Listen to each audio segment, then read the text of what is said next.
Hi friends, அனைவருக்கும் வணக்கம். பேசுறது கேட்குதுங்களா?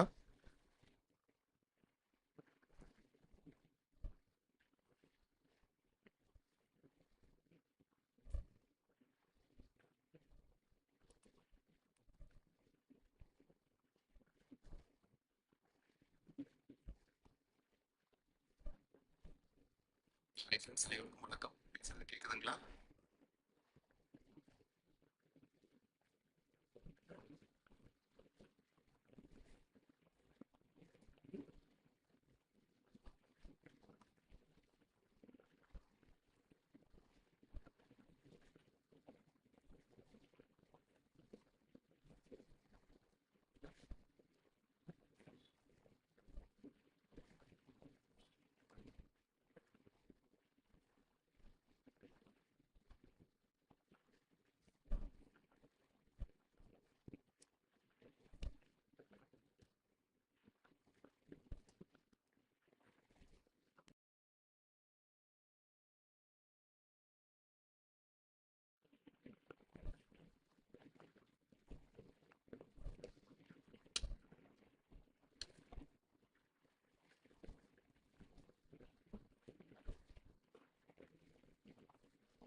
ஓகே ஃப்ரெண்ட்ஸ், பேசுறது கேட்குது இல்லைங்களா? நம்ம ஸ்டார்ட் பண்ணலாமா?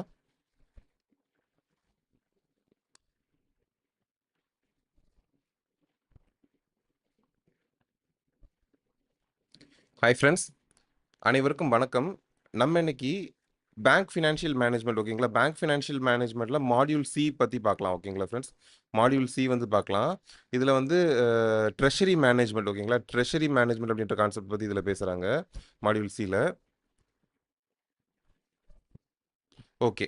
ட்ரெஷரி மேனேஜ்மெண்ட் அப்படின்னு சொன்னா, அவங்க எதெல்லாம் பத்தி பேசுறாங்க? ட்ரெஷரி மேனேஜ்மெண்ட்ல அவங்க எதெல்லாம் சொல்றாங்க அப்படின்னு சொன்னா, முதல்ல அது எதெல்லாம் செஞ்சுட்டு இருந்திருக்குது அப்படின்னு சொன்னா, இந்த லிக்விடிட்டி மேனேஜ்மெண்ட். ஃபர்ஸ்ட் எடுத்தது லிக்விடிட்டி மேனேஜ்மெண்ட். ட்ரெஷரி மேனேஜ்மெண்ட்ல லிக்விடிட்டி மேனேஜ்மெண்ட்ன்ற விஷயத்த பேசுது.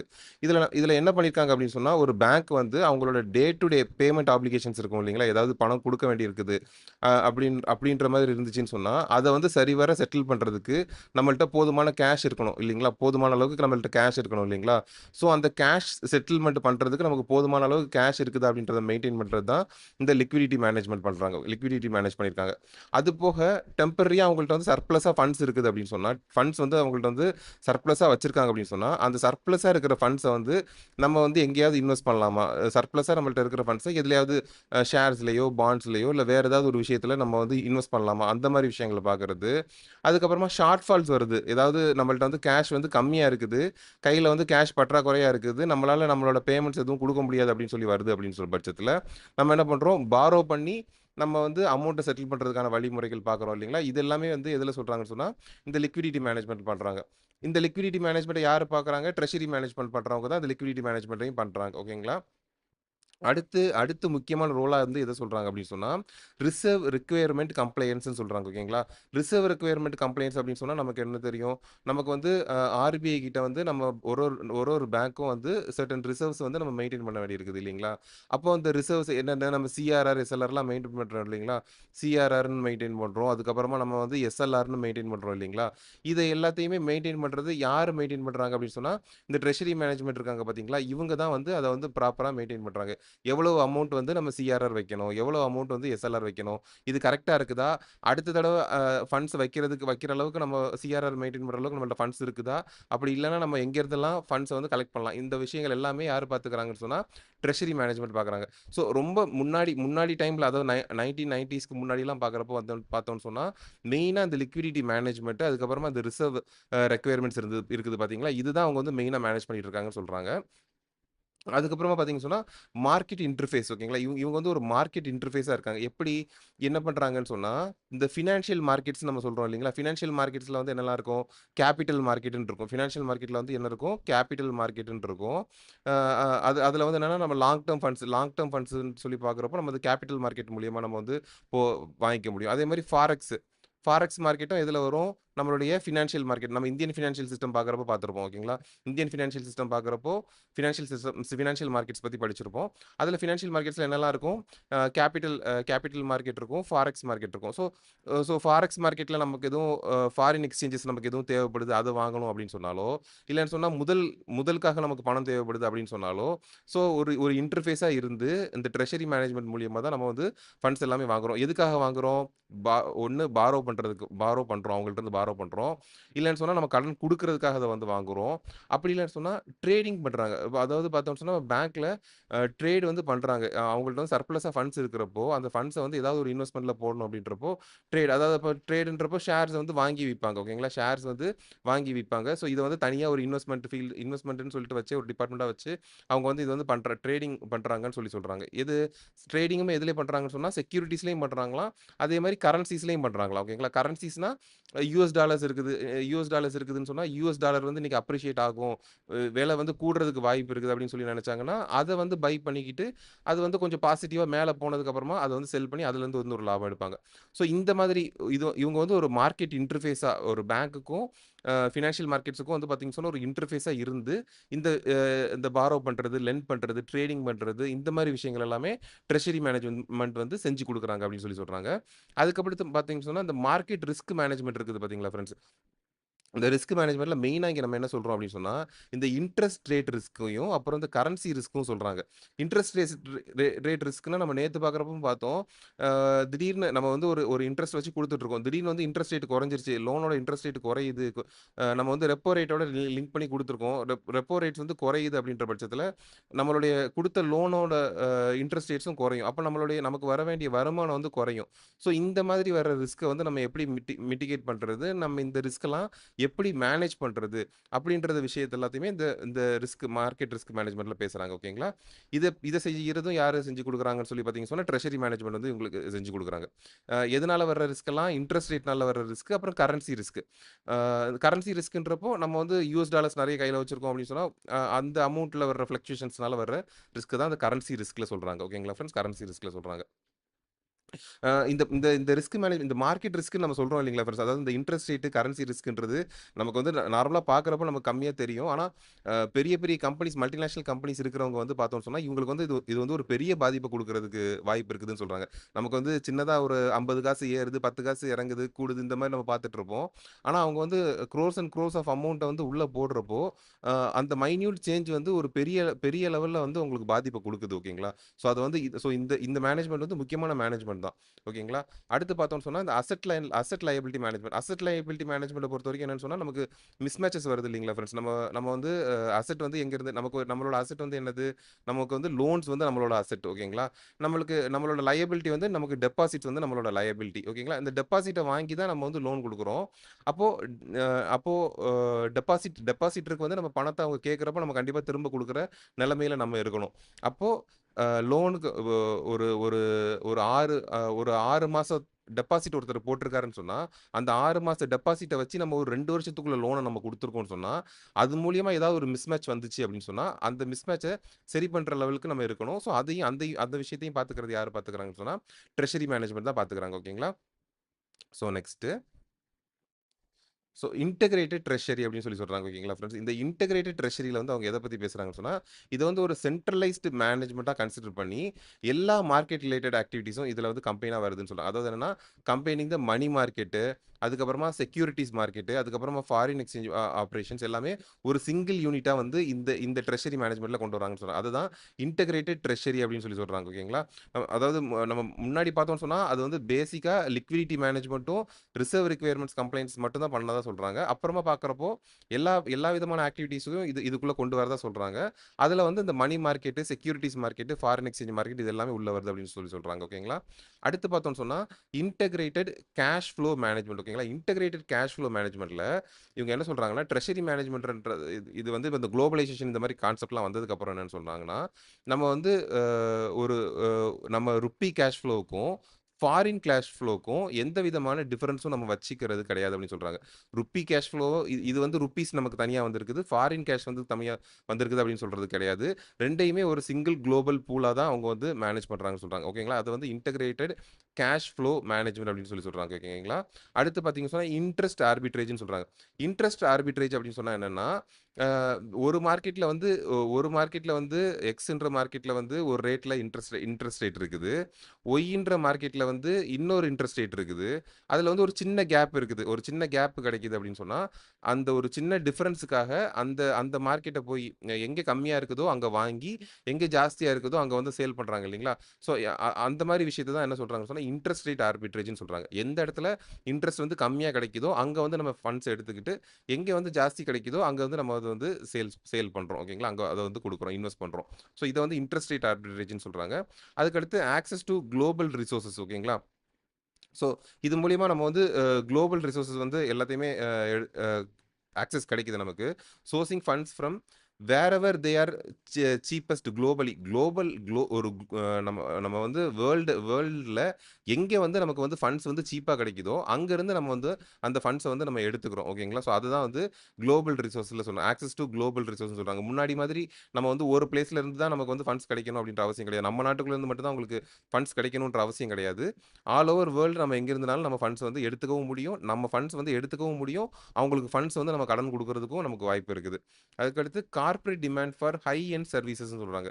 இந்த corporate demand for high end சர்வீசஸ்ல மெயினா அவங்க எத சொல்றாங்கன்னு சொன்னா, ஹெட்ஜ் பண்றதுக்கு தான் அவங்க சொல்றாங்க. அதாவது இப்போ ஒரு டாடா கன்சல்டன்சி சர்வீசஸ்ன்னு இருக்காங்கன்னு சொன்னா, அவங்களுக்கு வந்து 5 மில்லியனோ இல்லன்னா 10 மில்லியனோ யுஎஸ் டாலர்ஸ்ல வருது. யுஎஸ் டாலர்ஸ்ல ஒரு 1 மாசம் 2 மாசம் கழிச்சு வரப்போகுது அப்படின்னு சொன்னா, அத வந்து ஹெட்ஜ் பண்ணணும். ஏன் ஹெட்ஜ் பண்ணணும்? 2 மாசம் கழிச்சு வரும்போது, ஒருவேளை யுஎஸ் டாலரோட மதிப்பு வந்து இந்திய ரூபாய்க்கு நிகரான மதிப்புன்றப்போ கூடுதோ, இல்ல குறையவோ அந்த மாரி செய்யலாம்.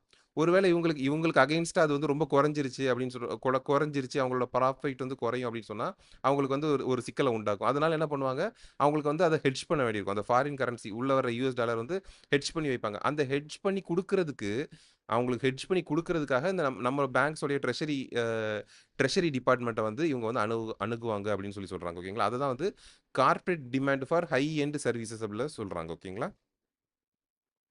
அடுத்து குளோபலைசேஷன் ஓகேங்களா ஃப்ரெண்ட்ஸ். இந்த குளோபலைசேஷன் அப்படின்ற கான்செப்ட் வர்றதுனால என்ன சொல்றாங்கன்னு சொன்னா, நம்மளுடைய டொமெஸ்டிக் எக்கானமி ஓகேங்களா, இந்தியாவுடைய டொமெஸ்டிக் எக்கானமியா இருக்கிறது வந்து ஒரு குளோபல் எக்கானமியா மாறிடுச்சு அப்படின்னு சொல்றாங்க. குளோபல் எக்கானமியா மாறிடுச்சுன்னு சொல்றாங்க.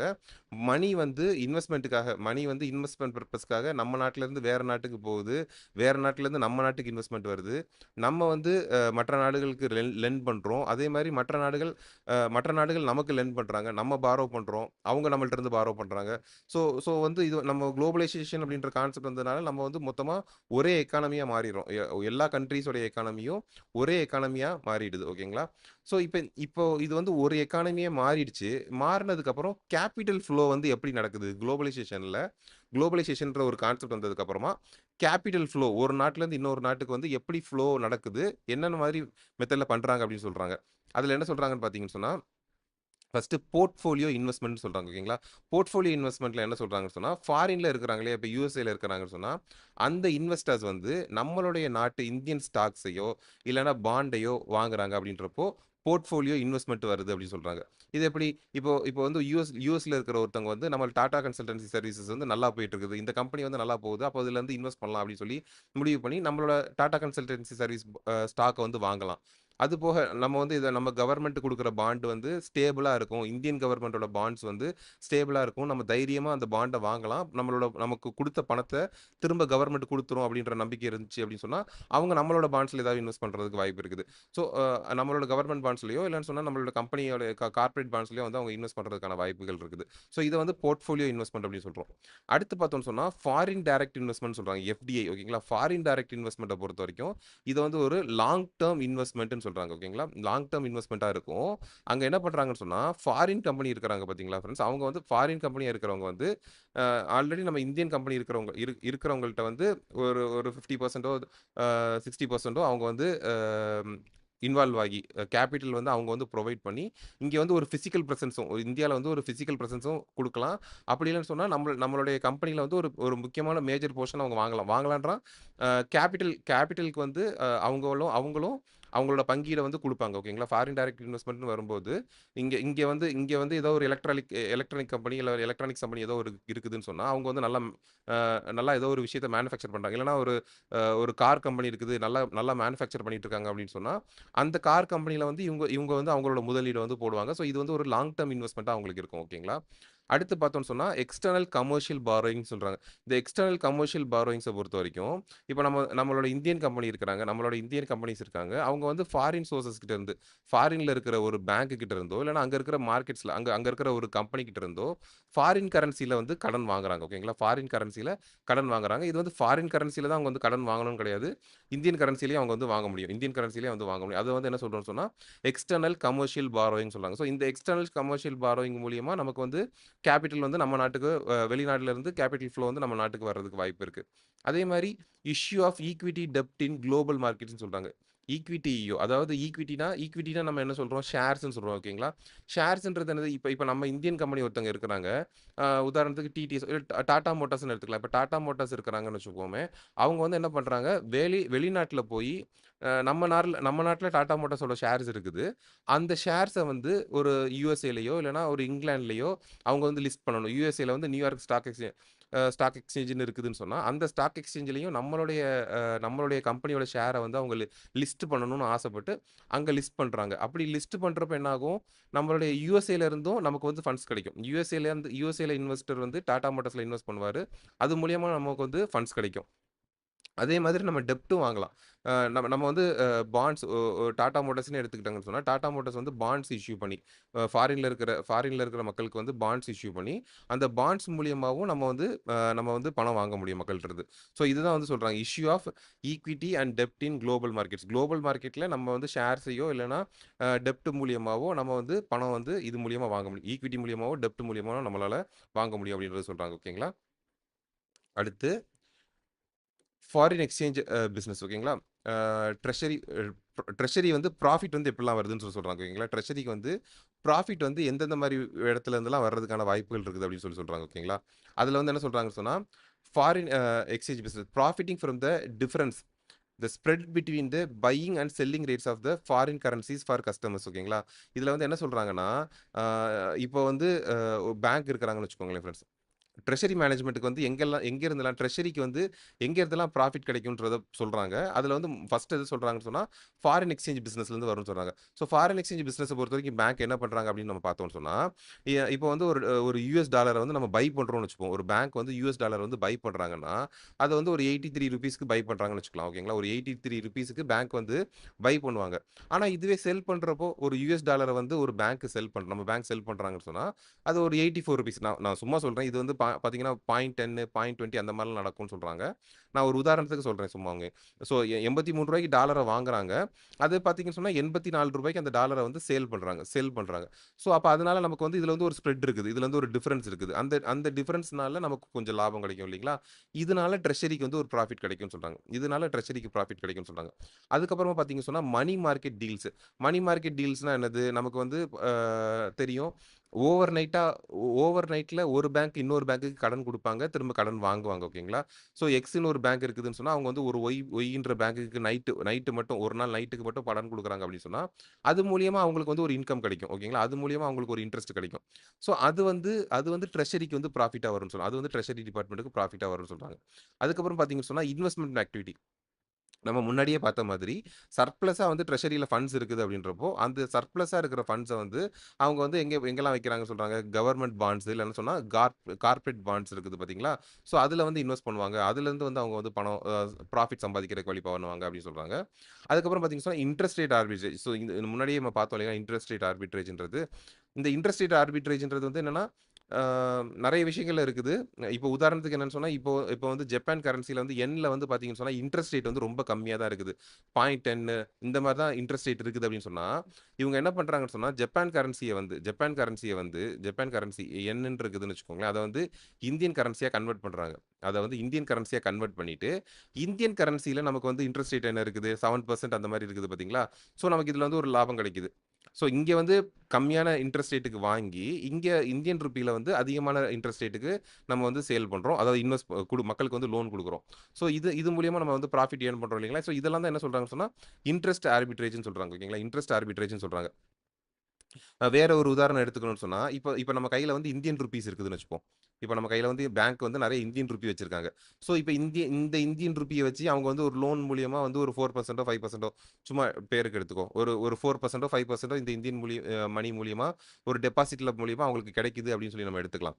ஆனா, இவங்க என்ன பண்றாங்க, இத வந்து ஒரு யுஎஸ்டியா கன்வெர்ட் பண்றாங்க. ஐஎன்ஆர்ல இருந்து யுஎஸ்டியா வாங்குறாங்க. ஐஎன்ஆர குடுத்து யுஎஸ்டி வாங்குறாங்க. ஓகேங்களா? இந்தியன் கரன்சிய குடுத்து யுஎஸ் டாலர்ஸ வாங்குறாங்க.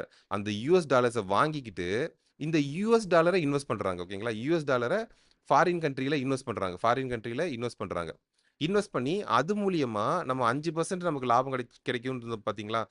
இந்தியன் ரூபிய நமக்கு இன்வெஸ்ட் பண்றப்போ 5% லாபம் கிடைக்குது. அதுவே நமக்கு யுஎஸ்டிய இன்வெஸ்ட் பண்றப்போ, நமக்கு வந்து ஒரு உதாரணத்துக்கு ஒரு 6% லாபம் கிடைக்குதுன்னு சொன்னா, அத தெரிஞ்சுக்கிட்டு இந்தியன் ரூபிய வந்து யுஎஸ்டியா கன்வெர்ட் பண்ணி, யுஎஸ்டியா இன்வெஸ்ட் பண்றாங்க. ஓகேங்களா? ஸோ இந்த மாதிரி சின்னதா எங்கெங்கெல்லாம் மைனரா நமக்கு வந்து ஒரு லாபம் கிடைக்கும் அப்படின்றத தெரிஞ்சுக்கிட்டு, அதுலலாம் இன்வெஸ்ட் பண்றாங்க. அது மூலியமா கொஞ்சம் ப்ராஃபிட் எடுக்குறாங்க பார்த்தீங்களா? அத வந்து இன்ட்ரெஸ்ட் ஆர்பிட்ரேஜ் அப்படின்னு சொல்லி சொல்றாங்க. ஓகேங்களா? அடுத்து பார்த்தோம்னு சொன்னா, கரன்சி ட்ரேடிங். இந்த கரன்சி ட்ரேடிங் அப்படின்றது நம்ம முன்னாடியே பார்த்த மாதிரி, ஒரு டாலர் வந்து ரூ. 83க்கு ட்ரேட் ஆயிட்டு இருக்குது. ஓகேங்களா? ரூ. 83க்கு ட்ரேட் ஆயிட்டு இருக்குது. ஒரு டாலர் அப்படின்னு சொன்னா, சப்போஸ் நம்ம வந்து என்ன பிரெடிக்ட் பண்றோம், ஒரு ரூ. 84க்கு இந்த டா இந்த ட்ரே இந்த அ ஒரு டாலரோட விலை இப்ப ரூ. 83 இருக்குது. ஆனா ஒரு 2, 3 வாரத்துக்குள்ள ரூ. 84க்கு போகுது அப்படின்னு சொல்லி ட்ரெஷரி மேனேஜ்மென்ட்ல வந்து அவங்க வந்து ஐடென்டிஃபை பண்றாங்க அப்படின்னு சொன்னா, அப்ப அதுல ட்ரேட் பண்ணுவாங்க. எக்ஸ்சேஞ்ச் மூலியமா அதுல வந்து ட்ரேட் பண்ணி, எப்போ வந்து அது ரூ. 84 வருதோ, அப்ப வந்து சேல் பண்ணி அது மூலியமா அவங்க வந்து ப்ராஃபிட் ஏர்ன் பண்ணுவாங்க. ஸோ இந்த மாரி ட்ரெஷரி வந்து ப்ராஃபிட் ஏர்ன் பண்ணிப்பாங்க அப்படின்னு சொல்றாங்க. அடுத்து அடுத்து பார்த்தீங்கன்னு சொன்னா, ஆர்கனைசேஷன் ஒரு ட்ரெஷரி டிபார்ட்மெண்ட் வந்து எப்படி ஆர்கனைஸ் பண்ணியிருக்காங்க, ஒரு பேங்க்ல வந்து எப்படி இருக்கும் அப்படின்னு சொல்லி சொல்றாங்க. ஓகேங்களா?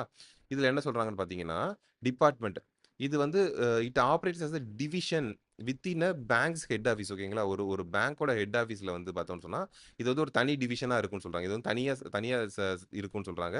இவங்களுக்கு வந்து இண்டிபெண்டன்ட் அக்கவுண்டிங் குடுத்துருப்பாங்கன்னு சொல்றாங்க. ஓகேங்களா? Independent accounting குடுத்துருப்பாங்களாம். இவங்களுக்குன்னு தனியா அதாவது ட்ரெஷரி மேனேஜ்மென்ட் பண்றாங்க பார்த்தீங்களா? இந்த டிவிஷனுக்கு மட்டுமே தனியா வந்து ஒரு புராஃபிட் அண்ட் லாஸ் ஸ்டேட்மென்ட் இருக்குங்களாம்.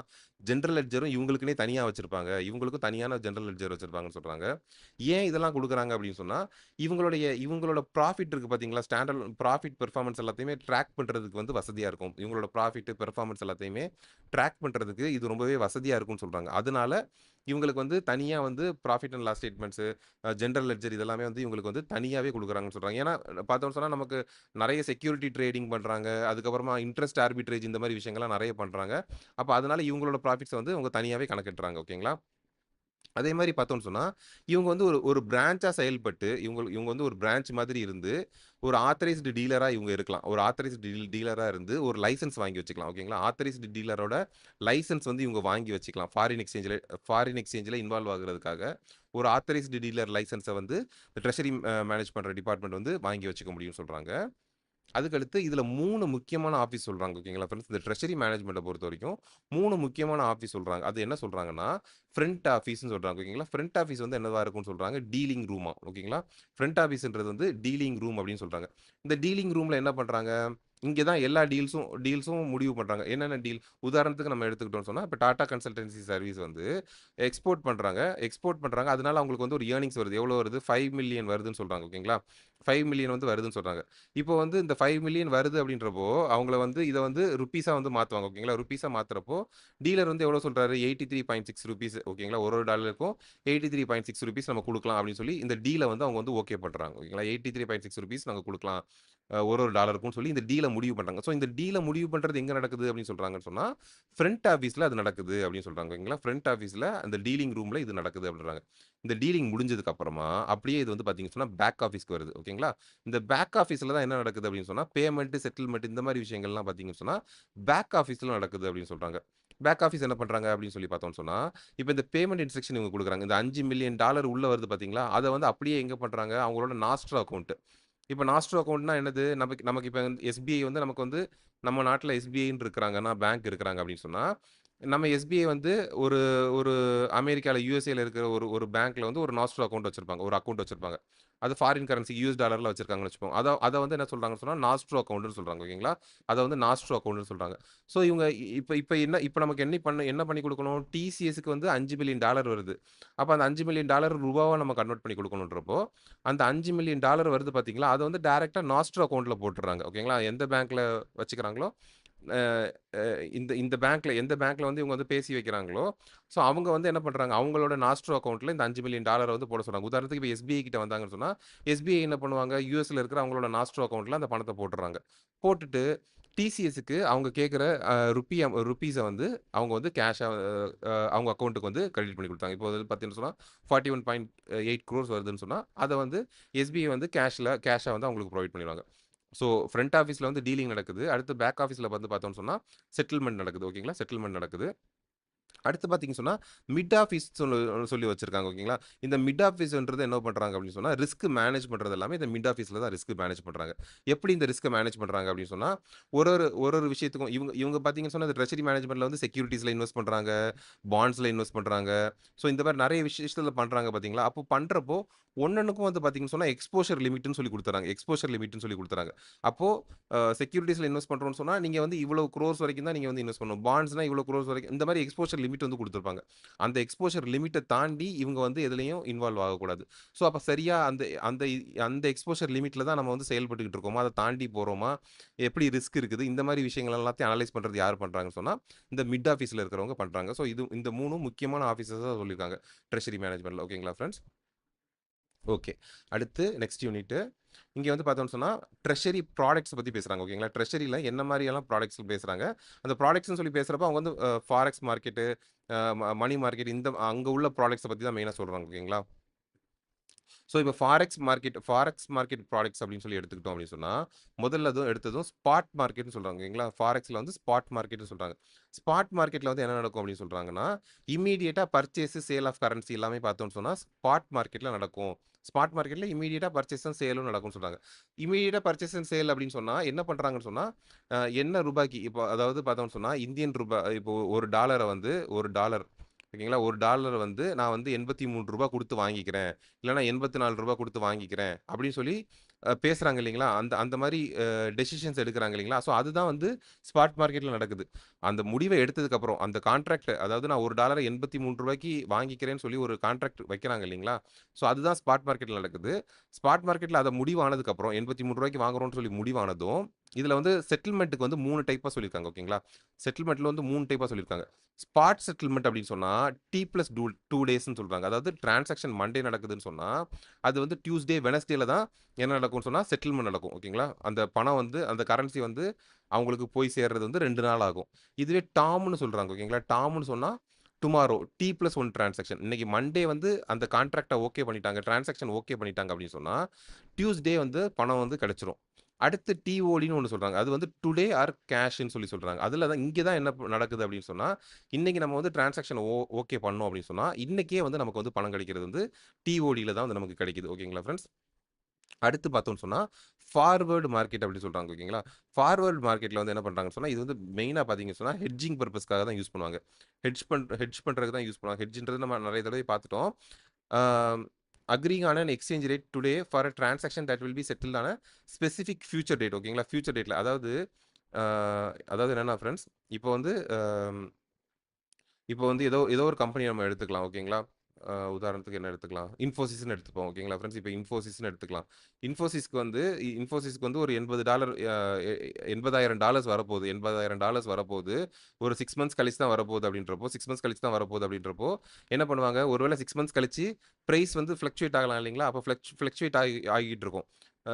டாலருக்கு நிகரான இந்திய மதிப்புன்றது ஃப்ளக்சுவேட் ஆகிட்டு இருக்கும். அப்போ அதை ஃப்ளக்சுவேட் ஆகாம நான் இந்த ரூபாய்க்கு வாங்கிக்கிறேன். நீங்க ஃப்ளக்சுவேட் பண்ண விடாதீங்க. நான் ஒரு ரூ. 84 வாங்கிக்கிறேன். அப்படின்னு சொல்லி முடிவு பண்ணிக்கிறோம் இல்லைங்களா? ரூ. 84 வாங்கிக்கிறேன்னு சொல்லி இன்னைக்கே நம்ம முடிவு பண்ணிக்கிறோம். 6 மாசம் கழிச்சு $80,000 ரூ. 84 குடுத்து நம்ம வாங்கிக்கலாம். இந்த மாரி ஒருத்தவங்கள்ட்ட கான்ட்ராக்ட் போட்டுக்கிறாங்க இல்லைங்களா? அதுதான் என்ன சொல்றாங்கன்னு சொன்னா, ஃபார்வர்ட் மார்க்கெட்ன்னு சொல்றாங்க. ஓகேங்களா ஃபிரெண்ட்ஸ்? புரியுதுங்களா? $80,000 வந்து எனக்கு வரப்போகுது.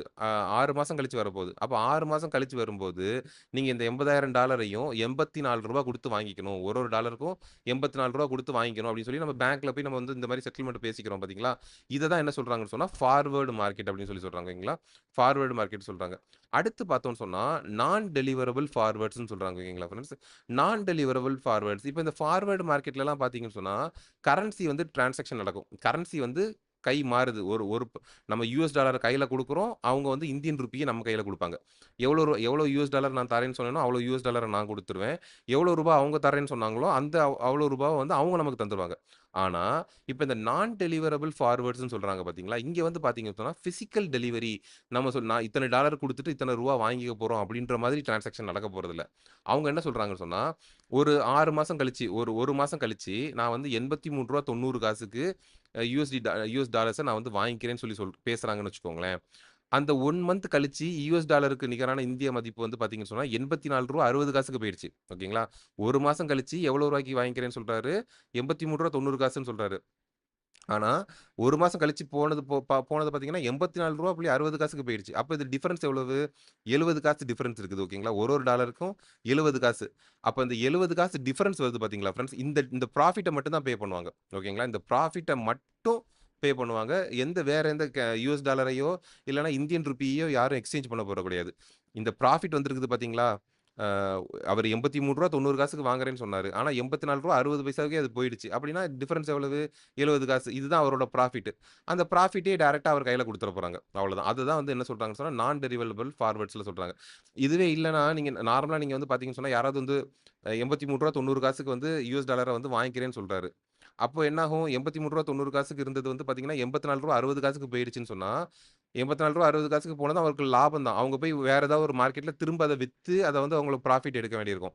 அப்படி எந்த பிரச்சனையும் தேவையில்லன்னு சொல்லி, நான் டெலிவரபிள் ஃபார்வர்ட்ஸ்லலாம் பொறுத்தவரைக்கும் பார்த்தீங்கன்னு சொன்னா, உங்களுக்கு அந்த டிஃபரன்ஸ் வர்ற ப்ராஃபிட் இருக்கு பார்த்தீங்களா? டைரக்ட்டா அதையே வந்து பே பண்ணிடுவாங்க. அதுதான் வந்து நான் டெலிவரபிள் ஃபார்வர்ட்ஸ்ன்னு சொல்றாங்க. ஓகேங்களா? நெக்ஸ்ட் பார்த்தோம்னு சொன்னா, ஃபியூச்சர்ஸ் ஓகேங்களா? ஃபியூச்சர்ஸும் நம்ம ஃபார்வர்டுன்னு சொல்லி பார்த்தோம் இல்லைங்களா ஃப்ரெண்ட்ஸ்? இது 2மே கிட்டத்தட்ட சேம் தான். ஆனா, இந்த ஃபார்வர்ட் அப்படின்ற கான்செப்ட் வந்து பார்த்தீங்கன்னு சொன்னா, ஓவர் த கவுண்டர் நடக்கும். ஓகேங்களா? ஓவர் த கவுண்டர் 2 பார்ட்டீஸ் பேசி அவங்களுக்குள்ள "எப்பா நான் இத்தனை யுஎஸ் டாலர் உன்ட்ட தரேன்ப்பா. நீ இவ்வளோ ரூவா எனக்கு தாப்பான்னு" சொல்லி 2 பார்ட்டி இந்த மாரி ஓவர் த கவுண்டர் பேசி முடிவு பண்ணிக்கிறாங்க. இத வந்து எதுல நடக்குது? ஃபார்வர்ட் மார்க்கெட்ல நடக்குதுன்னு சொல்றாங்க. ஓகேங்களா ஃப்ரெண்ட்ஸ்?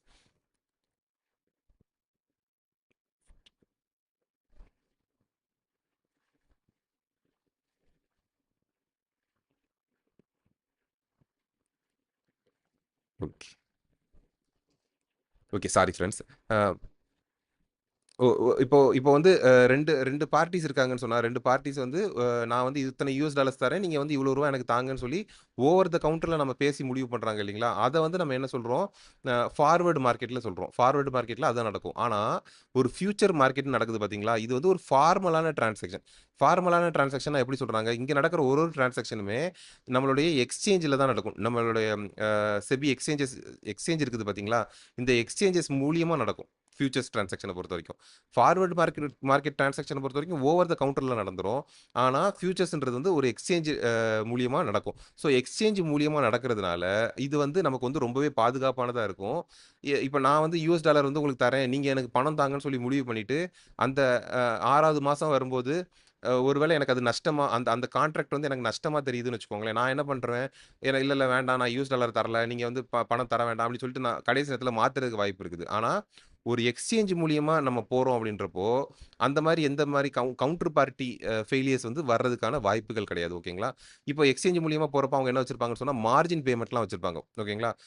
இப்ப நம்ம வந்து நான் வந்து 6 மாசம் கழிச்சு நான் வந்து இத்தனை யுஎஸ் டாலர் தர்றேன். ஒரு $500 நான் தர்றேன்னு சொல்ட்டா, எனக்கிட்ட வந்து ஒரு ஒரு அமௌண்ட் மார்ஜினா வாங்கி வச்சுருவாங்க. என்ட்ட வந்து ஒரு அமௌண்ட் வந்து மார்ஜினா வாங்கி வச்சுருவாங்க. ஸோ தட் நான் வந்து எந்த எந்த டிஃபால்ட்டும் நான் வந்து பண்ணாம இருப்பேன். அதே மாதிரி ஃபியூச்சர்ஸ் போறப்போ, நீங்க வந்து இத்தனை டாலர்ஸ் இத்தனை டாலர்ஸுக்குன்னு சொல்லி ஒரு ஒரு ஒரு பிளாக்கா வச்சிருப்பாங்க. $500க்குன்னு சொல்லி ஒரு பிளாக்கா வச்சிருப்பாங்க. இதோட மெச்சூரிட்டி பீரியட் இவ்வளோதான். ஒரு 5 மாசத்துக்கு, அதாவது 1 மந்த் மெச்சூரிட்டி பீரியட் இல்லன்னா 2 வீக்ஸ் மெச்சூரிட்டி பீரியட் அந்த மாரி வச்சிருப்பாங்க. ஸோ அந்த அந்த குறிப்பிட்ட மெச்சூரிட்டி பீரியட்ஸ்க்கு தான் நம்ம வந்து இந்த ஃபியூச்சர்ஸ்ல வந்து ஹெட்ஜ் பண்ண முடியும் நம்மளால. ஓகேங்களா? ஸோ மெயின் டிஃபரன்ஸ் பார்த்தீங்கன்னு சொன்னா எக்ஸ்சேஞ்சில தான் நடக்குது. ஃபியூச்சர்ஸ் வந்து எக்ஸ்சேஞ்சில நடக்குது. ஸோ நம்மளுடைய செட்டில்மென்ட் வந்து கேரண்டீடா கிடைக்கும். நமக்கு பணம் வந்து கேரண்டீடா கிடைக்கும். அதுதான் ஃபியூச்சர்ஸ்ல. அடுத்து பார்த்தோம்னு சொன்னா ஆப்ஷன்ஸ். ஓகேங்களா ஃபிரெண்ட்ஸ்? ஆப்ஷன்ஸ். ஸோ ஆப்ஷன்ஸ பொறுத்தவரைக்கும் என்னன்னு சொன்னா, சாரி ஃபிரெண்ட்ஸ், சாரி ஃபிரெண்ட்ஸ். ஆப்ஷன்ஸ்ல வந்து என்ன சொல்றாங்கன்னா, இது வந்து ஒரு நல்ல சூப்பரான கான்செப்ட். அதாவது இப்ப நம்ம வந்து ஒரு இடம் நீங்க வந்து பார்க்குறீங்கன்னு வச்சுக்கோங்களேன் ஃபிரெண்ட்ஸ். இப்ப வந்து உங்களுக்கு வந்து ஒரு இடம் பார்க்குறீங்க. ஒரு ரியல் எஸ்டேட்டுக்கு நீங்க ஒரு நல்ல இடம் பார்த்து வச்சிருக்கீங்க. நீங்க என்ன இந்த இடத்தோட விலை வந்து கூட போகுதுன்னு நீங்க நினைக்கிறீங்க. ஒரு எத்தன மாசத்துக்குள்ள? ஒரு 5 மாசத்துக்குள்ள 5 மாசத்துக்குள்ள இந்த இடத்தோட விலை வந்து நீங்க கூட போகுதுன்னு நினைக்கிறீங்க. ஓகேங்களா? அப்படி கூடிச்சுன்னா உங்களுக்கு நல்ல லாபம். ஓகேங்களா? ஒரு ஒரு சென்ட் வந்து இப்ப இன்னைக்கு ஒரு சென்ட்டுக்கு ரூ. 10,000 இருக்குதுன்னு வச்சுக்கோங்களேன். ஒரு 5 மாசம் கழிச்சு ஒரு ஒரு சென்ட்டும் பார்த்தீங்கன்னு சொன்னா ரூ. 10,000 இருக்கிறது ரூ. 1,00,000 ரூ. 2,00,000 அந்த மாரி போறதுக்கான வாய்ப்பு இருக்குது. அப்போ நீங்க என்ன நினைக்கிறீங்க? ஓகே, இது இந்த இந்த இந்த இடத்த நம்ம வாங்கி போடலாம் அப்படின்னு நினைக்கிறீங்க. ஆனா, இன்னைக்கே நீங்க கொண்டு போய் பணத்த குடுத்தீங்கன்னு சொன்னா, இன்னைக்கே கொண்டு போய் நீங்க பணத்த குடுத்துட்டீங்க அப்படின்னு சொன்னா, ஒருவேள அந்த விலை ஏறாம போயிருச்சுன்னு வச்சுக்கோங்க. விலை ஏறாம போயிருச்சுன்னா, உங்களுக்கு அது மொத்தமும் நஷ்டமா போயிடும். ஓகேங்களா? அப்போ அப்ப நம்ம என்ன பண்றோம், ஒரு அந்த அந்த ஓனர்ட்ட வந்து நம்ம வந்து ஒரு டீல் பேசிக்கிறோம். எப்படி டீல் பேசிக்கிறோம்னு சொன்னா, நான் வந்து உங்களுக்கு பிரீமியம் வந்து ஒரு ரேட் குடுத்துர்றேன். ஓகேங்களா? நான் வந்து ஒரு ஒரு சென்ட்டுக்கும் உங்களுக்கு வந்து ஒரு பிரீமியம் ரேட் எவ்வளோ குடுத்துர்றேன். ஒரு ஒரு ஒரு ரூ. 2,000 நான் உங்களுக்கு தர்றேன். சும்மா ஒரு உதாரணத்துக்கு வச்சுக்கலாம். ஓகேங்களா ஃபிரெண்ட்ஸ். ஒரு ரூ. 2,000 நான் வந்து தந்துர்றேன். பிரீமியம் ரேட் ரூ. 2,000 தந்துர்றேன். ஒருவேள ஒருவேள அது வந்து ஒரு ஒரு சென்டும் 1,00,000க்கு போயிருச்சு. 1,00,000க்கு போயிருச்சு. பிரீமியம் குடுத்து வச்சிருக்கேன். ஓகேங்களா? அதனால ரூ. 1,00,000க்கு அந்த சென்ட் போயிருச்சு. வ வ அப்படின்னு சொன்னா, நீங்க எனக்கு அத வாங்குறதுக்கான ரைட் எனக்கு தரணும். ஓகேங்களா? வாங்குறதுக்கான ரைட் எனக்கு தரணும். ஸோ இது வந்து ஒரு டைப். ஓகேங்களா? அதே மாதிரி விக்கிறதுக்கும் வச்சுக்கலாம். ஸோ இப்ப இப்ப ரூ. 1,00,000 வந்துச்சுன்னு சொன்னா, நான் அத வந்து வாங்கிப்பேன். ஓகேங்களா? இது வந்து ஒரு டைப் ஆஃப் ஆப்ஷன்னு சொல்றாங்க. அத வந்து என்ன சொல்றாங்க? கால் ஆப்ஷன்னு சொல்றாங்க. ஓகேங்களா? கால் ஆப்ஷன் சொல்றாங்க. எனக்கு வந்து ரைட் இருக்குது. பை பண்றதுக்கு ரைட் இருக்குது. ஏன் ஏன்னா நான் வந்து ஒரு பிரீமியம் குடுத்து வச்சிருக்கேன். ஓகேங்களா? புரியுதுங்களா ஃபிரெண்ட்ஸ்? நான் வந்து ஒரு ரூ. 2,000 பிரீமியம் குடுத்து வச்சிருக்கேன் அவர்ட்ட. அதனால ஹையரா போறப்ப எனக்கு அது வந்து விக்கணும். அதே மாதிரி செல்லுக்கும் பண்ணிக்கலாம். இப்ப செல்லுக்கு வந்து என்ன சொல்றாங்க, இப்போ ஒரு ஷேரோட பிரைஸ் வந்து இப்போ ஒரு ஷேரோட பிரைஸ் வந்து குறைய போகுதுன்னு நான் முடிவு பண்ணிட்டேன். ஓகேங்களா? இன்னைக்கு இன்னைக்கு அந்த ஷேரோட பிரைஸ் வந்து ரூ. 100க்கு ட்ரேட் ஆயிட்டு இருக்குதுன்னு வச்சுக்கோங்களேன். நான் வந்து இன்னொரு 10 நாள்ல அந்த அந்த ஷேரோட பிரைஸ் வந்து ஒரு ரூ. 90க்கு வரப்போகுது, ₹90க்கு வரப்போகுதுன்னு சொல்லி நான் கண்டுபிடிச்சிட்டேன்னு வச்சுக்கோங்களேன். ஸோ அப்ப நான் என்ன பண்ணுவேன், புட் ஆப்ஷன்ன்றது யூஸ் பண்ணுவேன். இது வந்து என்ன பண்ணும், நமக்கு ரைட் டூ செல் த அண்டர்லையிங் அசெட். நான் செல் பண்றதுக்கு எனக்கு ரைட் குடுக்கும். எப்ப செல் பண்றதுக்கு? இது 10 நான் ரூ. 100க்கு அந்த ஷேர வாங்குனதா கன்சிடர் பண்ணிப்பாங்க. 10 நாள் கழிச்சு அது ரூ. 90 ஆயிருச்சுன்னு வச்சுக்கோங்களேன். ரூ. 10 நாள் கழிச்சு ரூ. 90 ஆயிருச்சுன்னு வச்சுக்கோங்களேன். அப்ப எனக்கு வந்து நான் ரூ. 100க்கு அந்த ஷேர விக்கிறதுக்கான ரைட் வந்து எனக்கு புட் ஆப்ஷன் குடுக்கும். ஓகேங்களா ஃபிரெண்ட்ஸ்? கால் ஆப்ஷன் அப்படின்றது நான் பை பண்றதுக்குள்ள ரைட்டு. புட் ஆப்ஷன் அப்படின்றது நான் செல் பண்றதுக்குள்ள ரைட். ஓகேங்களா? இது மட்டும் ஞாபகம் வச்சுக்கோங்க. ஓகேங்களா ஃபிரெண்ட்ஸ்? அடுத்து ஸ்வாப்ஸ். ஓகேங்களா ஃபிரெண்ட்ஸ்? இந்த ஸ்வாப்ப பொறுத்தவரைக்கும் என்ன சொல்றாங்கன்னா, அந்த ஸ்பாட் டிரான்சாக்ஷனையும், ஃபார்வர்ட் டிரான்சாக்ஷன் இது 2யுமே வந்து கலந்து வர்றது தான் ஸ்வாப் டிரான்சாக்ஷன் அப்படின்னு சொல்லி சொல்றாங்க. ஒரு ஃபாரெக்ஸ் ஸ்வாப்ல வந்து அ ஒரு ஸ்பாட் டிரான்சாக்ஷனா நம்ம என்ன பண்ணுவோம், இப்பவே ஸ்பாட்ல அ ஒரு யுஎஸ் டாலருக்கு நான் ரூ. 83 குடுக்குறேன். இது வந்து ஸ்பாட்ல நடக்கிற டிரான்சாக்ஷன். அடுத்து ஃபார்வர்ட் டிரான்சாக்ஷன்னா என்ன நடக்கும், ஒரு 6 மந்த்ஸ் கழிச்சு, அ 6 மந்த்ஸ்ன்றது சொல்ல வேணாம். நம்ம வந்து ஒரு 10 டேஸ்ன்னு வச்சுப்போம். ஓகேங்களா ஃபிரெண்ட்ஸ்? ஒரு 10 டேஸ். 10 டேஸ் கழிச்சு, நான் வந்து ஒரு ரூ. 84 குடுத்து, இந்த ரூ. 84 குடுத்து நான் வந்து யுஎஸ் டாலர்ஸ வந்து வாங்கிக்கிறேன் அப்படின்னு சொல்லி முடிவு பண்றாங்க இல்லைங்களா? ஸோ ஸோ ஸோ ஒரு ஃபாரெக்ஸ் ஸ்வாப்ப பொறுத்தவரைக்கும் என்ன நடக்குதுன்னு சொல்லி நீங்க இங்க பாருங்களேன். ஃபர்ஸ்ட் லெக்ல உதாரணத்துக்கு என்ன சொல்றாங்கன்னு சொன்னா, ஒரு $5,000,000 ஸ்பாட் ரேட் எவ்வளவு? ரூ. 83.50 குடுத்து 41.75 கோடி வந்து வாங்கிர்றாங்க. ஓகேங்களா? 45,75 கோடி. ஓகேங்களா? ஸ்பாட்ல செல் பண்றாங்க. எவ்வளவு? $5,000,000. A banks treasury has a surplus USD. ஓகேங்களா? ஒரு சர்ப்ளஸா ஒரு பேங்க் வந்துட்டு யுஎஸ்டி டாலர்ஸ் வந்து வச்சிருக்காங்களாம். அப்படி யுஎஸ்டி டாலர் வச்சிருக்கிறதுனால அவங்க என்ன பண்றாங்கன்னு சொன்னா, அவங்களுக்கு வந்து ஒரு 90 டேஸ் மட்டும் இந்தியன் கரன்சி தேவைப்படுது. எதுக்காக? நம்ம கமர்ஷியல் பேப்பர்ஸ், இந்தியன் கமர்ஷியல் பேப்பர்ல இன்வெஸ்ட் பண்றதுக்காக ஒரு 90 டேஸ்க்கு மட்டும் அவங்களுக்கு அ யுஎஸ் ட அ யுஎஸ் டாலர்ஸ் வந்து நம்ம இந்தியன் கரன்சி வந்து தேவைப்படுது. அப்ப என்ன பண்றாங்க? ஃபர்ஸ்ட்டு யுஎஸ் டாலர்ஸ செல் பண்றாங்க. எதுல? ஸ்பாட் பிரைஸ்ல செல் பண்றாங்க. யுஎஸ் டாலர்ஸ வந்து ஸ்பாட் பிரைஸ்ல செல் பண்றாங்க. ஸோ ஒரு $5,000,000 செல் பண்ணி 41.75 ரூப்பீஸ் 75 குரோர்ஸ் வாங்கிர்றாங்க. 41.75 crores வந்து வாங்கிக்கிறாங்க. வாங்கிட்டு என்ன பண்றாங்க, அடுத்த லெக்லயே அதே அந்த இந்த டிரான்சாக்ஷன் நடக்கிறப்ப இந்த டிரான்சாக்ஷனையும் கான்ட்ராக்ட்ல போட்டுறாங்க. என்ன பண்ணிடுறாங்க, 90 நாள் கழிச்சு நான் இத ரிவர்ஸ் பண்ணிப்பேன் அப்படியே ஓகேங்களா?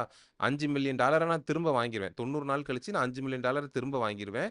அப்போ உங்களுக்கு நான் ரூ. 83.95 நான் வந்து தர்றேன்னு சொல்லிட்டு.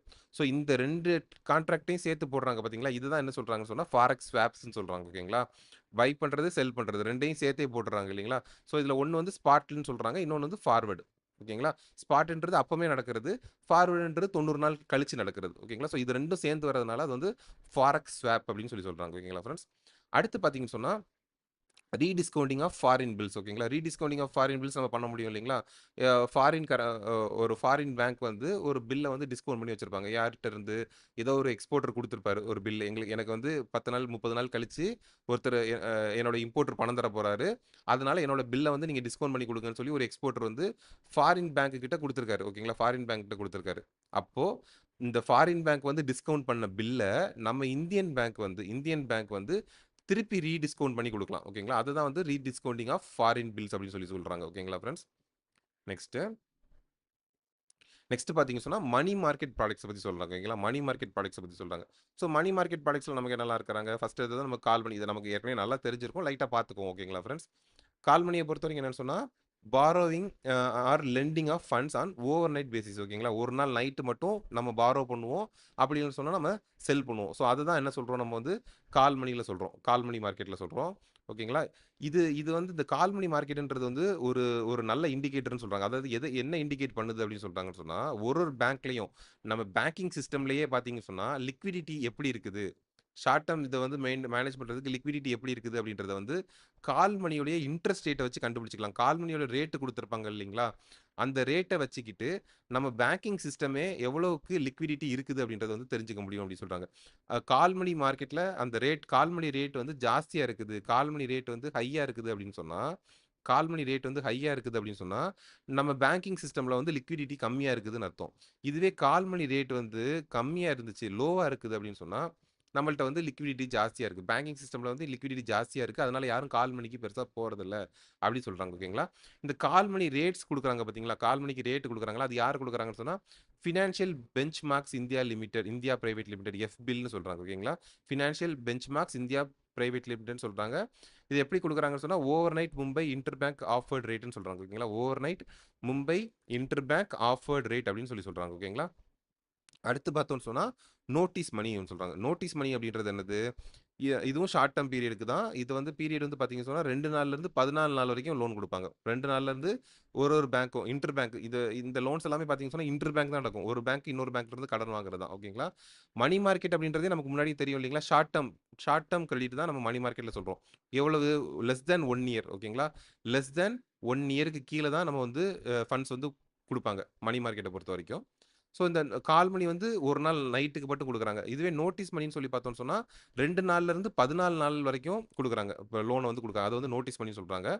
டெர்ம் மணி அப்படின்றத பொறுத்தவரைக்கும் பார்த்தோம்னு சொன்னா, 14 நாளுக்கு மேல ஓகேங்களா? Period in excess of 14 days excess of 14 டேஸ்க்கு மேல குடுக்குறப்போ, அத வந்து டெர்ம் மணி அப்படின்னு சொல்லி சொல்றாங்க. ஓகேங்களா ஃபிரெண்ட்ஸ்? இப்ப இப்ப இதுல யாரெல்லாம் வராங்க அப்படின்னு சொன்னா, ஷெட்யூல் கமர்ஷியல் பேங்க்ஸ்லாம் வராங்க. ஸோ இவங்களுக்கு வந்து லிமிட் குடுத்துருக்காங்க பாருங்களேன். என்ன லிமிட்ல வந்து இவங்க வந்து குடுக்க முடியும் அப்படின்னு. இப்ப வந்து ஷெட்யூல் கமர்ஷியல் பேங்கா இருக்கிறாங்கன்னு சொன்னா, கால் மணி, நோட்டீஸ் மணி இதுலலாம் பார்த்தீங்கன்னு சொன்னா, 100% ஆஃப் கேப்பிட்டல் ஃபண்ட்ஸ் ஓகேங்களா? 100% of capital funds and 125% of capital funds ஓகேங்களா? இவங்களோட லிமிட் வந்து ஒரு ஒரு ஷெட்யூல் கமர்ஷியல் பேங்கா இருக்கிறாங்க அப்படின்னு சொன்னா, எவ்வளவு அளவுக்கு அவங்க வந்து கால் மணி, நோட்டீஸ் மணி மூலியமா பணம் வாங்கிக்க முடியும் ஓகேங்களா? ஒரு ஷெட்யூல் கமர்ஷியல் பேங்கா இருக்கிறாங்க. அப்போ வந்து இவங்க வந்து கால் மணி மூலியமா, நோட்டீஸ் மணி மூலியமா அவங்க இஷ்டத்துக்கு பணம் வாங்கிற முடியாது. ஸோ அதில எவ்வளோ லிமிட் வாங்கலாம் அப்படின்னு சொல்றாங்க. அப்போ என்ன சொல்றாங்க 100% of the capital funds and 125% of the capital funds on any single day ஓகேங்களா? ஒரு ஒரு சிங்கிள் டே. இது வந்து நமக்கு தெளிவா பார்க்கணும்னு சொன்னா இது பார்க்கலாம். இப்போ வந்து ஒரு ஷெட்யூல் கமர்ஷியல் பேங்கோடைய கேப்பிட்டல் ஃபண்ட் வந்து 10,000 கோடி இருக்குது ஓகேங்களா? 10,000 கோடி வந்து அவங்களோட கேப்பிட்டல் ஃபண்ட்ஸ் இருக்குது அப்படின்னு சொன்னா, அவங்களோட ஆவரேஜ் டெய்லி பாரோயிங் இருக்குது பார்த்தீங்களா? ஆவரேஜா டெய்லி பாரோயிங் 2 வாரத்தோட ஆவரேஜ் சொல்றாங்க. 2 வாரத்துக்கு ஆவரேஜா டெய்லி அவங்க பாரோ பண்றாங்க இல்லீங்களா? அது வந்து 100% ஆஃப் த கேப்பிட்டல் 10,000 கோடிய வந்து தாண்டி போயிறக்கூடாது. அவங்களோட டெய்லி அவங்க வந்து பாரோ பண்றாங்க. டெய்லி அவங்க பாரோ பண்றாங்க. 2 வாரமா பாரோ பண்ணிட்டு இருக்காங்க. இதுதான் அந்த ஃபோர்ட்நைட் ரிப்போர்ட் சொல்றாங்க இல்லைங்களா? 14 நாளுக்கு ஒரு தடவ நம்ம வந்து ரிப்போர்ட் பண்றோம் இல்லைங்களா? எவ்வளோ பணம் வந்து பாரோ பண்றோம் அப்படின்றத. அந்த ஃபோர்ட்நைட் ரிப்போர்ட் பண்ற அந்த 2 வாரமும் டெய்லி பாரோயிங்ஸோட ஆவரேஜ நம்ம எடுத்தோம்னு சொன்னா, அது வந்து 10,000 கோடிக்கு கம்மியா தான் இருக்கணும். 100% ஆஃப் கேப்பிட்டலுக்கு கம்மியா தான் அதுவரைக்கும் 100% ஆஃப் கேப்பிட்டல் வரைக்கும். அதுதான் இங்க சொல்லியிருக்காங்க. 100% ஆஃப் கேப்பிட்டல் ஃபண்ட்ஸ் ஃபோர்ட்நைட்லி ஆவரேஜ்ன்னு சொல்லியிருக்காங்க. ஓகேங்களா? அடுத்து பார்த்தோம்னு சொன்னா maximum outstanding borrowing in the call and notice money market cannot exceed 12,500 crores. அதாவது ஒரு நாளைக்கு நம்ம எடுக்கிறப்போ அவங்க பாரோ பண்ண ரேட் வந்து 125% ஆஃப் அவங்களோட கேபிட்டல் தாண்டி போயிடக்கூடாது. இப்போ இந்த உதாரணத்துக்கு படி பார்த்தோம் சொன்னா 12,500 க்ரோர்ஸை தாண்டி போயிடக்கூடாது. ஒரு நாள் அவங்க வந்து அவுட்ஸ்டாண்டிங் ஒரு நாள் அவங்க வந்து பாரோ பண்ண அமௌண்ட் வந்து 12,500 கோடி தாண்டிடக்கூடாது. 12,500 கோடின்றது 125% ஆஃப் த கேபிட்டல். ஓகேங்களா? அதை வந்து தாண்டிடக்கூடாது. ஓகேங்களா? ஸோ இதுதான் அவங்க வந்து ப்ரூடென்ஷியல் நார்ம்ஸில் கொடுத்துருக்காங்க. இதே வந்து பார்த்தீங்கன்னா பேமெண்ட் பேங்க்ஸுக்கும் ஆர்ஆர்பிக்கும் பார்த்தீங்கன்னு சொன்னால் கால் மணி நோட்டீஸ் மணியில் வந்து இதே தான் 100% of the capital funds 125% of the capital funds ஆனால் எனி சிங்கிள் டே ஒரு ஒரு நாளில் வந்து 125% தாண்டிடக்கூடாது கேபிட்டல் ஃபண்ட்ஸில். இதே கோஆபரேட்டிவ் பேங்க்ஸாக இருந்துச்சுன்னு சொன்னாங்கன்னா 2% ஆஃப் தியர் அக்ரிகேட் டெபாசிட். ஓகேங்களா? அந்த 2% of their aggregate deposit previous இயரில் இருந்த அக்ரிகேட் டெபாசிட்டோடைய 2% தான் அவங்க வந்து வாங்க முடியும். ஓகேங்களா? பிரைமரி டீலரா இருக்காங்க. பிரைமரி டீலர்னா யாரு? நம்ம கவர்ன்மெண்ட் செக்யூரிட்டீஸ்ல இருப்பாங்க இல்லைங்களா? கவர்ன்மெண்ட் செக்யூரிட்டீஸ்னா, நம்ம கவர்ன்மெண்ட் வந்து ட்ரெஷரி பில்ஸ், பாண்ட்ஸ் இந்த மாரிலாம் இஷ்யூ பண்றாங்க இல்லைங்களா? அத வந்து மார்க்கெட் பண்ணி குடுக்குறது. அத செல் பண்றது, பை பண்ணி குடுக்குறதெல்லாம் பிரைமரி டீலர்ஸ் தான் பண்ணி குடுப்பாங்க. ஸோ இவங்க வந்து கால் மணி, நோட்டீஸ் மணி, டெர்ம் மணில வந்து எவ்வளவுக்கு வாங்கலாம்னு சொன்னா, 225% of their net owned funds. ஓகேங்களா? 225% of their net owned funds வந்து யார் வாங்கிக்கலாமா? பிரைமரி டீலர்ஸ் வந்து வாங்கிக்கிறதுக்கு அலோவ் பண்றாங்க. ஓகேங்களா ஃபிரெண்ட்ஸ்? நெக்ஸ்ட் மணி மார்க்கெட்ல யார் இருக்காங்க? ட்ரெஷரி பில் இருக்காங்க. ட்ரெஷரி பில் வந்து ஷார்ட் டேர்மா இருக்குது. ரிஸ்க் ஃப்ரீ டெப்ட் instrument issued by the government of India. இது வந்து கவர்மெண்ட் வந்து இஷ்யூ பண்றாங்க. ஷார்ட் டேர்மா இருக்கும், ரிஸ்க் ஃப்ரீயா இருக்கும். இது வந்து யார் மூலியமா இஷ்யூ பண்ணி கொடுக்குறாங்க? இஷ்யூ வந்து யார் பண்ணி கொடுக்குறாங்கன்னா ரிசர்வ் பேங்க் ஆஃப் இந்தியா வந்து இஷ்யூ பண்ணி கொடுக்குறாங்க. ஓகேங்களா? இதுல வந்து மெச்சூரிட்டி டைம் வந்து பார்த்தோம்னா சொன்னா 91 டேஸ் டி பில்ஸ் இருக்கும், 182 டேஸ் இருக்கும், 364 டேஸ் இருக்கும். Issued at a price below their face value. ஓகேங்களா? இப்போ இந்த இந்த ட்ரெஷரி பில்ஸ் வந்து இஷ்யூ பண்றப்போ அவங்க எப்படி இஷ்யூ பண்ணுவாங்கன்னு சொன்னா ரூ. 100 மதிப்புள்ள ஒரு ட்ரெஷரி பில்லா இருந்துச்சுன்னு சொன்னா, அத வந்து எவ்வளவுக்கு பண்ணுவாங்கன்னு சொன்னா, ஒரு ₹95 அந்த மாரி பண்ணுவாங்க. ₹95 அந்த மாரி பண்ணுவாங்க. ஸோ மெச்சூரிட்டி வரும்போது ₹100 திரும்ப குடுத்துருவாங்க. ஓகேங்களா? ₹100 திரும்ப குடுத்துருவாங்க. ஸோ அந்த ₹95க்கு வித்தாங்க. திரும்ப வாங்குறப்போ ₹100க்கு வாங்கிக்கிறாங்க. ஸோ இந்த டிஃபரன்ஸ் ₹5 இருக்கு பார்த்தீங்களா? அதுதான் அந்த இன்வெஸ்டருக்கு கிடைக்கிற லாபம். ஓகேங்களா? அதுதான் அந்த இன்வெஸ்டருக்கு கிடைக்கிற லாபம்னு சொல்றாங்க. ஓகேங்களா? அடுத்து கேஷ் மேனேஜ்மென்ட் பில்ஸ். ஓகேங்களா? கேஷ் மேனேஜ்மென்ட் பில் அப்படின்றதும் ட்ரெஷரி பில் மாரியே தான். ஆனா கவர்ன்மெண்ட்க்கு வந்து திடீர்னு ஏதாவது ஒரு அவசரமா டெம்பரரியா ஒரு கேஷ் ஃப்ளோ தேவைப்படுது. பணம் வந்து தேவைப்படுது. ஏதோ அவங்க கவனிக்காம விட்டுட்டாங்க. ஏதோ ஒரு கேஷ் ஃப்ளோ வந்து மிஸ்மேட்ச் ஆகுது. அவசரமா பணம் தேவைப்படுது அப்படின்றப்போ, இந்த கேஷ் மேனேஜ்மென்ட் பில்ஸ் மூலியமா அவங்க வந்து பணம் வாங்கிக்கிறாங்க. இது வந்து பொதுவா 91 டேஸ்க்கு உள்ள தான் இருக்கும்னு சொல்றாங்க. ஓகேங்களா? ஃப்ரெண்ட்ஸ் இது வந்து 91 டேஸ்க்கு உள்ள தான் இருக்கும் அப்படின்னு சொல்றாங்க. இது வந்து இம்மீடியேட் கேஷ் தேவைப்படுறப்ப இத வந்து பயன்படுத்துறாங்கன்னு சொல்றாங்க. ஓகேங்களா? அடுத்து பார்த்தீங்கன்னு சொன்னா, கமர்ஷியல் பேப்பர். இந்த கமர்ஷியல் பேப்பர்ன்றது எப்போ வரும் அப்படின்னு சொன்னா, இந்த கார்ப்பரேட்ஸ் இருக்கிறாங்க பார்த்தீங்களா? கார்ப்பரேட்ஸ் கம்பெனிஸ் வந்து அவங்களுக்கு வந்து பணம் தேவைப்படுது அப்படின்றப்போ, இந்த கமர்ஷியல் பேப்பர வந்து மக்கள் கிட்ட இஷ்யூ பண்ணி, அவங்க வந்து அவங்களுக்கு வந்து கடன் வந்து வாங்கிக்க முடியும். இதுவும் வந்து பார்த்தீங்கன்னு சொன்னா, ஷார்ட் டெர்ம். மணி மார்க்கெட்ல இருக்கிறது எல்லாமே பார்த்தீங்கன்னு சொன்னா, ஷார்ட் டெர்மா தான் இருக்கும். இத வந்து ஒரு கமர்ஷியல் பேப்பர வந்து ஒரு கார்ப்பரேட் வந்து இஷ்யூ பண்ணணும்னு சொன்னா, அவங்க வந்து எப்படி இருக்கணும்? அவங்க வந்து ஒரு ஹை ரேட்டட் கார்ப்பரேட்டா இருக்கணும். ஓகேங்களா? ய யார் வேணாலும் எந்த கார்ப்பரேட்டும் உடனே டக்குனு ஒரு கமர்ஷியல் பேப்பர இஷ்யூ பண்ணி பணத்த வாங்கிற முடியாது மக்கள் கிட்ட இருந்து. அவங்க வந்து கிரெடிட் ரேட்டிங் மூலியமா ஒரு நல்ல ரேட்டிங் அவங்க வச்சிருந்தாங்க அப்படின்னு சொன்னா தான், அந்த கார்ப்பரேட்ஸ வந்து கமர்ஷியல் பேப்பர இஷ்யூ பண்றதுக்கு அலோவ் பண்ணுவாங்க. ஓகேங்களா? அதே மாரி நான் பேங்கிங் ஃபினான்ஷியல் கம்பெனிஸ் வந்து கமர்ஷியல் பேப்பர்ஸ் இஷ்யூ பண்ணலாம்னு சொல்றாங்க. கோஆப்பரேட்டிவ் சொசைட்டீஸும் கமர்ஷியல் பேப்பர்ஸ் வந்து இஷ்யூ பண்ணலாம்னு சொல்றாங்க. இவங்களுக்கு மெச்சூரிட்டி பார்த்தீங்கன்னு சொன்னா 7 நாள்ல இருந்து மேக்ஸிமம் வந்து ஒரு 1 இயர் வரைக்கும் குடுக்க முடியும். மெச்சூரிட்டி வந்து 7 நாள்ல இருந்து 1 இயர் வரைக்கும் அவங்களால குடுக்க முடியும். இவங்க வந்து ஆர்பிஐ கைட்லைன்ஸ் கீழ தான் வரணும். ஆர்பிஐ கைட்லைன்ஸ் கீழ வருவாங்க. அது மாதிரி பார்த்தீங்கன்னு சொன்னா, இவங்க குடுக்குறது பார்த்தீங்கன்னு சொன்னா 5 லேக்ஸ் குடுக்குறாங்க. 5 லேக்ஸ் அதுக்கப்புறம் மல்டிபிள்ஸ் ஆஃப் 5 லேக்ஸ்ல தான் இந்த கமர்ஷியல் பேப்பர குடுக்கணும். ஒரு கமர்ஷியல் பேப்பர் வந்து 5 லேக்ஸ்ன்னு குடுத்தாங்கன்னா, 2 வந்து 10,00,000 அந்த மாரி மல்டிபிள்ஸ் ஆஃப் 5 லேக்ஸ்ல தான் அவங்க குடுக்க முடியும். ஓகேங்களா? Next certificate of deposit. Certificate of deposit வந்து யார் குடுக்குறாங்க? நம்ம நம்ம கமர்ஷியல் பேங்க்ஸ் இருக்கிறாங்க. இவங்கலாம் பணம் தேவைப்படுது அப்படின்றப்போ சர்டிஃபிகேட் ஆஃப் டெபாசிட் இந்த மாதிரி இஷ்யூ பண்ணி அவங்க வந்து பேங்க்ஸ் வந்து கடன் வாங்கிக்க முடியும். ஓகேங்களா? இது யாரெல்லாம் குடுக்க முடியும் அப்படின்னு சொன்னா, ஷெட்யூல்ட் கமர்ஷியல் பேங்க்ஸ் வாங்கிக்கலாம்னு சொல்றாங்க. ஸ்மால் ஃபினான்ஸ் பேங்க்ஸ் வாங்கிக்கலாம்னு சொல்றாங்க. ரீஜனல் ரூரல் பேங்க்ஸ் எல்லாருமே சர்டிஃபிகேட் ஆஃப் டெபாசிட் வந்து இஷ்யூ பண்ணணும் அப்படின்னு சொல்றாங்க. ஓகேங்களா? இப்ப நமக்கு தெரியும் ஏற்கனவே பார்த்தோம்னு சொன்னா, நம்ம பேங்க்லலாம் பார்த்தோம்னு சொன்னா, நம்ம ஆல்ரெடி டெபாசிட் இஷ்யூ பண்றோம். டெபாசிட்ஸ் மக்கள்ட்ட இருந்து வாங்கிட்டு தான் இருக்கோம். ஸோ அதுக்கும் இதுக்கும் என்ன டிஃபரன்ஸ் அப்படின்னு சொல்லி பார்த்தோம்னு சொன்னா, நம்ம வந்து நார்மலா ஒரு டெபாசிட் இஷ்யூ டெபாசிட் ரெசிப்ட்ன்னு நம்ம ஒண்ணு இஷ்யூ பண்றோம் இல்லைங்களா மக்களுக்கு. அந்த டெபாசிட் ரெசிப்ட் அப்படின்றது வந்து ஒரு ப்ரூஃப் தான். ஓகேங்களா? அது வந்து ஒரு ப்ரூஃப் தான். அது வந்து ஒரு நெகோஷியபிள் இன்ஸ்ட்ருமென்ட் கிடையாது. ஓகேங்களா? நம்ம வந்து ஒரு நம்ம மக்கள்ட்ட இருந்து பணத்த வாங்கிட்டு ஒரு டெபாசிட் ரெசிப்ட் குடுப்போம். அந்த டெபாசிட் ரெசிப்ட்ல ஒ 1 வருஷம் கழிச்சு உங்களுக்கு இத்தன இன்ட்ரெஸ்ட் ரேட் ஒரு 8% 9% ரேட் வச்சு நாங்க வந்து உங்களுக்கு இவ்வளோ அமௌண்ட் குடுப்போம் 1 இயர் கழிச்சுன்னு சொல்லி நம்ம டெபாசிட் ரெசிப்ட்ல எழுதி குடுக்குறோம் இல்லைங்களா? ஸோ இது வந்து ஒரு ப்ரூஃப் தான் அவங்களுக்கு. ஓகேங்களா? இது வந்து ஒரு நெகோஷியபிள் இன்ஸ்ட்ருமென்ட் கிடையாது. ஆனா இங்க சர்டிஃபிகேட் ஆஃப் டெபாசிட்ட பொறுத்தவரைக்கும் அது வந்து ஒரு நெகோஷியபிள் இன்ஸ்ட்ருமென்ட் குடுக்குறாங்க. ஓகேங்களா? இது வந்து சர்டிஃபிகேட் ஆஃப் டெபாசிட் அப்படின்றது வந்து ஒரு நெகோஷியபிள் இன்ஸ்ட்ருமென்ட். அதனால இப்ப நான் வந்து ஒரு சர்டிஃபிகேட் ஆஃப் டெபாசிட்ட வாங்குறேன்னு சொன்னா, ஒரு 10 நாளோ, 15 நாளோ கழிச்சு நான் அத வந்து வேற ஒருத்தர்ட்ட வித்துட்டு போயிடலாம். ஓகேங்களா? அது வந்து நான் வந்து வேற ஒருத்தருக்கு வித்துட்டு போக முடியும். அதே மாரி பார்த்தீங்கன்னு சொன்னா, இங்க ஒரு சர்டிஃபிகேட் ஆஃப் டெபாசிட்ட வந்து ஒரு பேங்க் இஷ்யூ பண்ணி பணம் வாங்குறாங்கன்னு சொன்னா, அந்த இன்ட்ரெஸ்ட் ரேட் வந்து நார்மலா அவங்க குடுக்குற டெபாசிட் இன்ட்ரெஸ்ட் ரேட்ட விட ஜாஸ்தியா இருக்குன்னு சொல்றாங்க. ஓகேங்களா? நார்மலா அவங்க வந்து ஒரு ஒரு 6% இன்ட்ரெஸ்ட் ரேட் குடுத்துட்டு இருந்தாங்கன்னு சொன்னா, இந்த சர்டிஃபிகேட் ஆஃப் டெபாசிட்ன்னு போறப்போ, அவங்க வந்து ஒரு 7%, 8% அந்த மாரி வந்து அவங்க வந்து ரேட் குடுக்க வேண்டியிருக்கும். ஸோ, பேங்க்குக்கு வந்து டெபாசிட் தான் லாபம். சர்டிஃபிகேட் ஆஃப் டெபாசிட்ன்றது பெரிய இதுன்னு சொல்ல முடியாது. ஆனா ஒரு அவசர தேவைகளுக்கு அத வந்து வாங்கிக்கிறாங்க. இது வந்து அன்செக்யூர்ட் இன்ட்ரெஸ்ட் தான். அன்செக்யூர்ட் இன்ஸ்ட்ருமென்ட் தான். பேங்க்க நம்பி தான் அந்த சர்டிஃபிகேட் ஆஃப் டெபாசிட்ட வந்து நம்ம வந்து வாங்குறோம் அப்படின்னு சொல்றாங்க. ஸோ இந்த சர்டிஃபிகேட் ஆஃப் டெபாசிட் நம்ம வாங்குறாங்க பார்த்தீங்களா, பேங்க் வந்து சர்டிஃபிகேட் ஆஃப் டெபாசிட் வாங்குறாங்க பார்த்தீங்களா, மக்கள்ட்ட இருந்து கடனா வாங்குறாங்க இல்லைங்களா? அப்படி அந்த வாங்குனா கூட அந்த டெபாசிட்டுக்கும் வந்து என்ன சொல்றாங்கன்னு சொன்னா, கேஷ் ரிசர்வ் ரேஷியோவும், ஸ்டாட்யூட்டரி லிக்விடிட்டி ரேஷியோவும் கண்டிப்பா வைக்கணும்னு சொல்லிடுறாங்க ஆர்பிஐ. ஓகேங்களா? நம்ம சாதாரண டெபாசிட் வாங்குனா மட்டும் சிஆர்ஆரும், எஸ்எல்ஆரும் வச்சா பத்தாது. சர்டிஃபிகேட் ஆஃப் டெபாசிட் மூலியமா பணம் வாங்குனா கூட அந்த பேங்க் வந்து கேஷ் ரிசர்வ் ரேஷியோவும், ஸ்டாட்யூட்டரி லிக்விடிட்டி ரேஷியோவும் மெயின்டெயின் பண்ணணும். இதுவுமே பார்த்தீங்கன்னு சொன்னா 5 லேக்ஸ்ல குடுக்குறாங்க. ஓகேங்களா? ஒரு சர்டிஃபிகேட் ஆஃப் டெபாசிட் வந்து 5 லேக் அதுக்கப்புறம் மல்டிபிள்ஸ் ஆஃப் 5 லேக்ஸ்ல குடுக்குறாங்க. இதுவுமே மினிமம் வந்து 7 நாள்ல இருந்து மேக்ஸிமம் வந்து 1 இயர் வரைக்கும் அவங்க வந்து குடுக்க முடியும் அப்படின்னு சொல்லி சொல்றாங்க. ஓகேங்களா ஃபிரெண்ட்ஸ்? ஓகே. நெக்ஸ்ட் வந்து பார்த்தீங்க சொன்னா, international equity and dept products ஓகேங்களா? நம்ம இந்த முன்னாடியே பார்த்த மாதிரி நம்ம அ வேற வேற நாடுகள்ல இருந்தும் நம்மளால வந்து ஷேர்ஸ் மூலியமாவோ, டெப்ட் ப்ராடக்ட்ஸ் மூலியமாவோ நம்ம வந்து கேப்பிட்டல வந்து நம்மளால திரட்ட முடியும். நம்ம இந்தியன் கம்பெனிஸ் வந்து கேப்பிட்டல வந்து வெளிநாடுகள்ல இருந்தும் நமக்கு திரட்டி வந்து உள்ள கொண்டு வர முடியும் அப்படின்றத நம்ம முன்னாடியே பார்த்துருக்கோம். ஸோ அது ரிலேட்டடா பேசுறப்போ எந்தெந்த கான்செப்ட்ஸ்லாம் பேசுறாங்க அப்படின்னு சொன்னா, குளோபல் டெபாசிட்டரி ரெசிப்ட்ஸ பத்தி பேசுறாங்க. ஓகேங்களா? முதல்ல குளோபல் டெபாசிட்டரி ரெசிப்ட் அப்படின்னு சொன்னா என்ன சொல்றாங்க அப்படின்னு சொன்னா, it is certified issued by an overseas depository bank ஓகேங்களா? Over overseas depository bank that represents a specified number of shares of an Indian economy Indian company ஓகேங்களா? Indian company. அதாவது நம்ம நம்ம இந்தியன் கம்பெனி இருக்காங்கன்னு வச்சுக்கோங்களேன். உதாரணத்தையே நம்ம பார்த்துடலாம்.